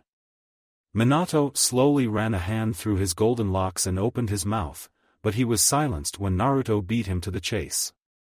I'm sorry. I'm really sorry. For the first time since the Hokage appeared, his son finally faced with him. I wanted to tell you. I wanted to tell you the truth so much. I almost told you everything, but that damn secretary came in and Naruto bit on his lower lip. However, his father knew what he had wanted to say. But you were afraid we wouldn't believe you, and we would put you into an asylum, weren't you? Naruto nodded. If that damn secretary hadn't rushed into the office, who knows what would have happened back then? Maybe that would have been better, if he confessed months ago. I understand, Naruto. The Jounin flinched slightly by the name and quickly averted his gaze. He had craved for this moment for months, the moment when his father finally called him by his real name. But it was so surreal now. It's me who should apologize instead of you. I can't even begin to tell you how sorry I am for what I did to you. Naruto immediately shook his head. You don't have to. That was the right decision. I never bore a grudge against you. I know why you did it, and I'm happy you believed in me, that one day I could handle the power you gave to me. And I have to tell you, Kurama and I are a good duo. Except when he has a bad day. You know, he can act like a harpy or a sulking child sometimes. Naruto shrugged, ruling out Kurama's harsh and furious snort. The time traveler ran a hand through his golden locks and continued. Growing up as an orphan was hard, but in the end, it just made me stronger. If you hadn't sealed him inside me, I would be long dead. So would a lot of people I really care for. Without his power, I wouldn't have been able to protect them. So I'm glad. Minato stayed in silence for a long moment, weighing his own thoughts, observing the flicker of light on his son's face. They were really important to you, weren't they? No. Minato raised a confused eyebrow at his son. They are still important. They are here even if they don't know about me. They are here again around me. They are alive. I failed last time, but there is no way I'll fail this time. I'll protect all of them. Minato stayed in silence for a stretch, watching his grown-up son curiously. He let out a sigh and ran his hand through his golden locks once again. I have so many questions that I don't know where to start. His eyes flared up for a second. You tricked me with the Rasengan. Minato folded his arms in front of his chest, almost sulking like a kid. Naruto let out a chuckle and waved his hand apologetically. Yeah, sorry about that. The Hokage pushed his broken pride aside, his eyes flared with curiosity. Who taught it to you? It was Ero Sennin when I was almost 13. After Gigi had died and we went to find Tsunade. We made a bet with Obeiken. I won, and she gave me her necklace because I learned the technique in a week. In a week? Minato's brow rose until it disappeared under his forehead protector. A proud smile appeared on Naruto's face, relaxing his expression even more. Yup. And I developed the Rasen Shuriken for the first time by mixing it with wind chakra when I was 16. Kakashi-sensei helped me on that one. You've never let out everything during your fights, have you? Minato blurted out his question. His only answer was a wide and cheeky grin from his son. Minato's brows knitted together suspiciously. How strong are you? Naruto shrugged with a foxy grin, his eyes shining with the familiar mirth. I could kick your ass anytime. Minato raised an eyebrow and a doubtful expression appeared on his face. I doubt it. Naruto only winked. And it made Minato uneasy in an instant. It wasn't a playful expression. It was confidence. How his son straightened himself. How his composure shifted. Another frown appeared on Minato's face when his thoughts wandered back to the conversation with the fox. The fox dash, his name is Kurama. Right. Kurama mentioned something. Minato fidgeted on the hard stone, his gaze traveling between the sleeping village and his son. He babbled about a lot of things. You should be a little bit more specific, the Jinchuriki said warily, not sure what his father was referring to. Minato shifted in his seat one last time before letting out a sigh. About you being my successor. What did he mean by that? It was now Naruto's turn to fidget on the stone, his ears burning crimson red, but in the next second, his nervousness was replaced with pride, his posture straightening unconsciously while his eyes shifted toward the village under their feet, and his mouth turned into a soft smile. Rokadame. However, his small smile almost immediately faltered as the word left his lips, and his form slumped. Naruto didn't hear any answer, only a sharp breath from his father. So he continued. Before Tsunade Obeiken died, she gave the hat to me. But I declined. I didn't feel strong enough. In a week, Konoha was gone completely, and that time, there was no one who could resurrect the dead. I never wore the title. Enormous silence fell among them, and Naruto didn't dare to glance to the side. He locked his eyes on the village under them to avoid his father's gaze burning his body from the side.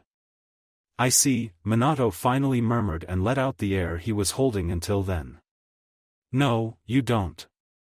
And if it's up to me, you never have to understand. Minato watched his son's sad, but determined gaze.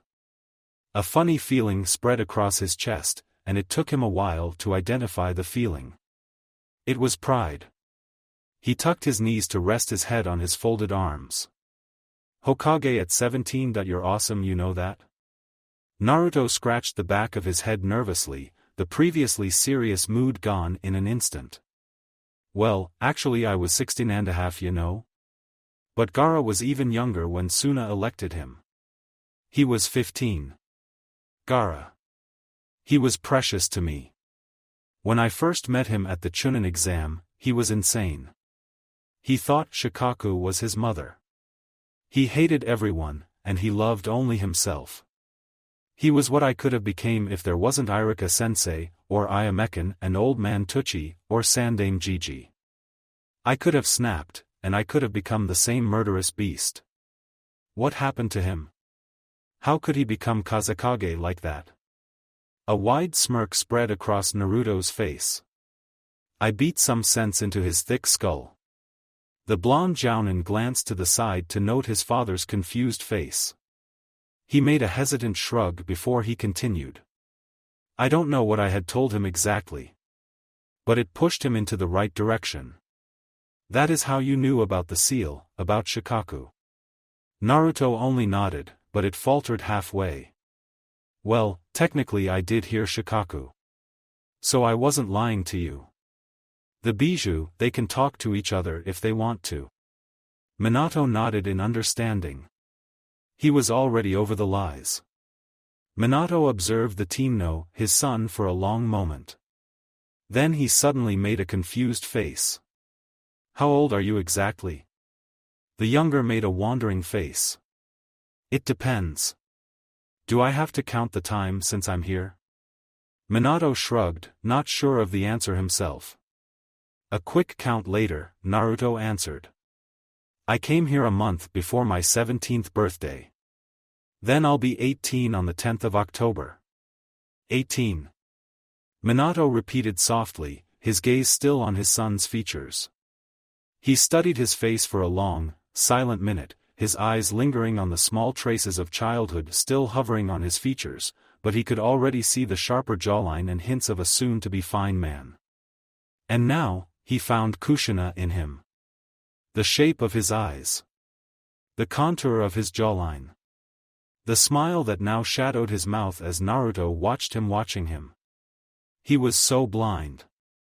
His son's hesitant voice kicked him out from his thoughts. Did you tell Kushina? Does Mom know about me? Minato slowly shook his head, and an embarrassed expression appeared on his face. No, I haven't been home. I was wandering in Konoha. Mostly, the older blonde muttered in the end.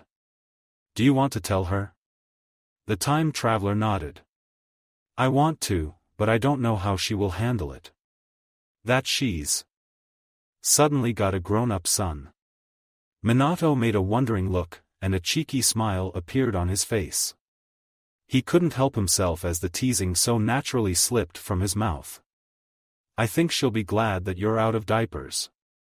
Naruto had frozen, but after a second, he gladly chuckled at the joke and playfully hit his father's shoulder.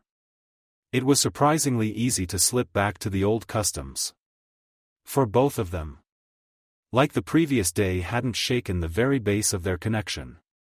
Like nothing had happened before. But none of them could deny the fact that something had changed.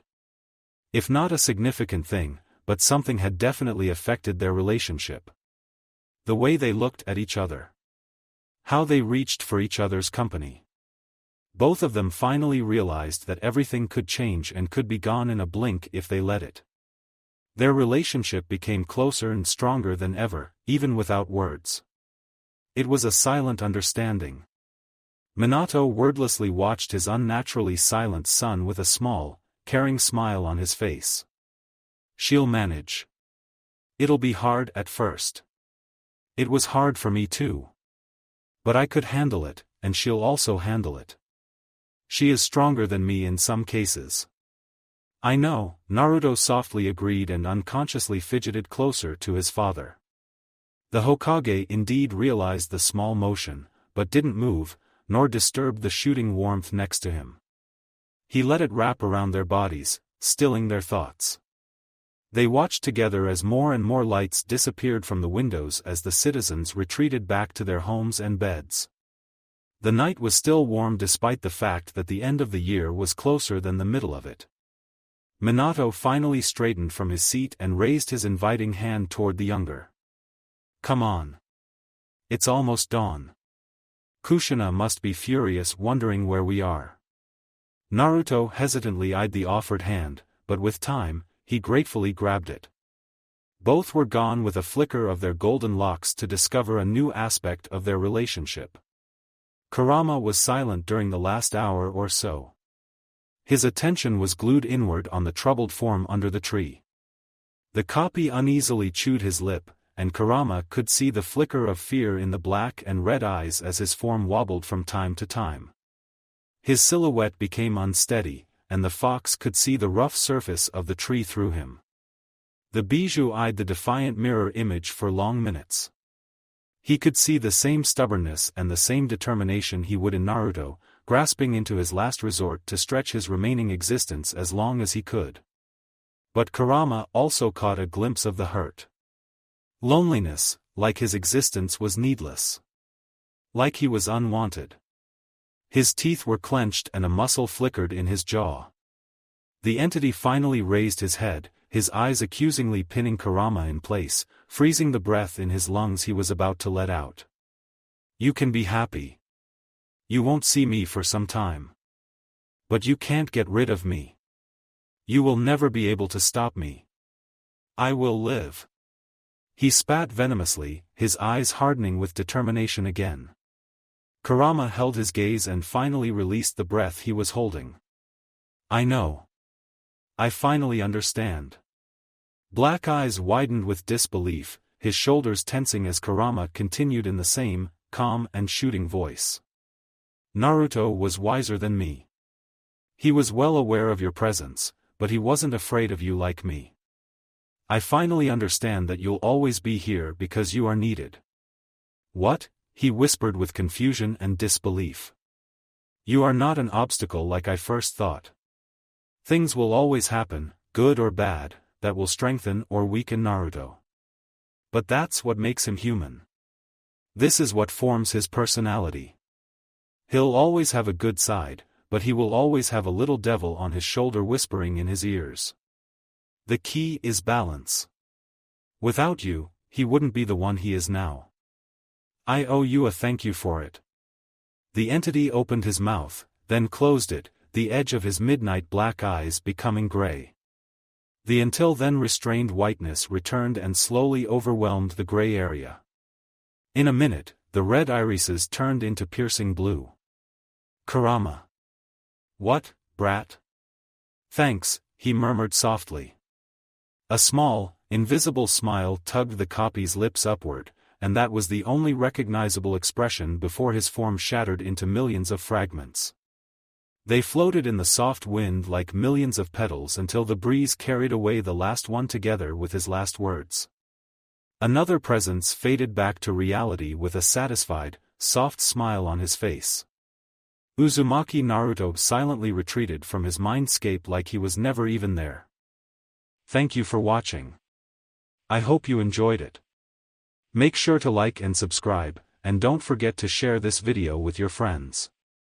Guys, make sure to help the author by visiting the link in the description. This is Fox Sage, and I'm signing off.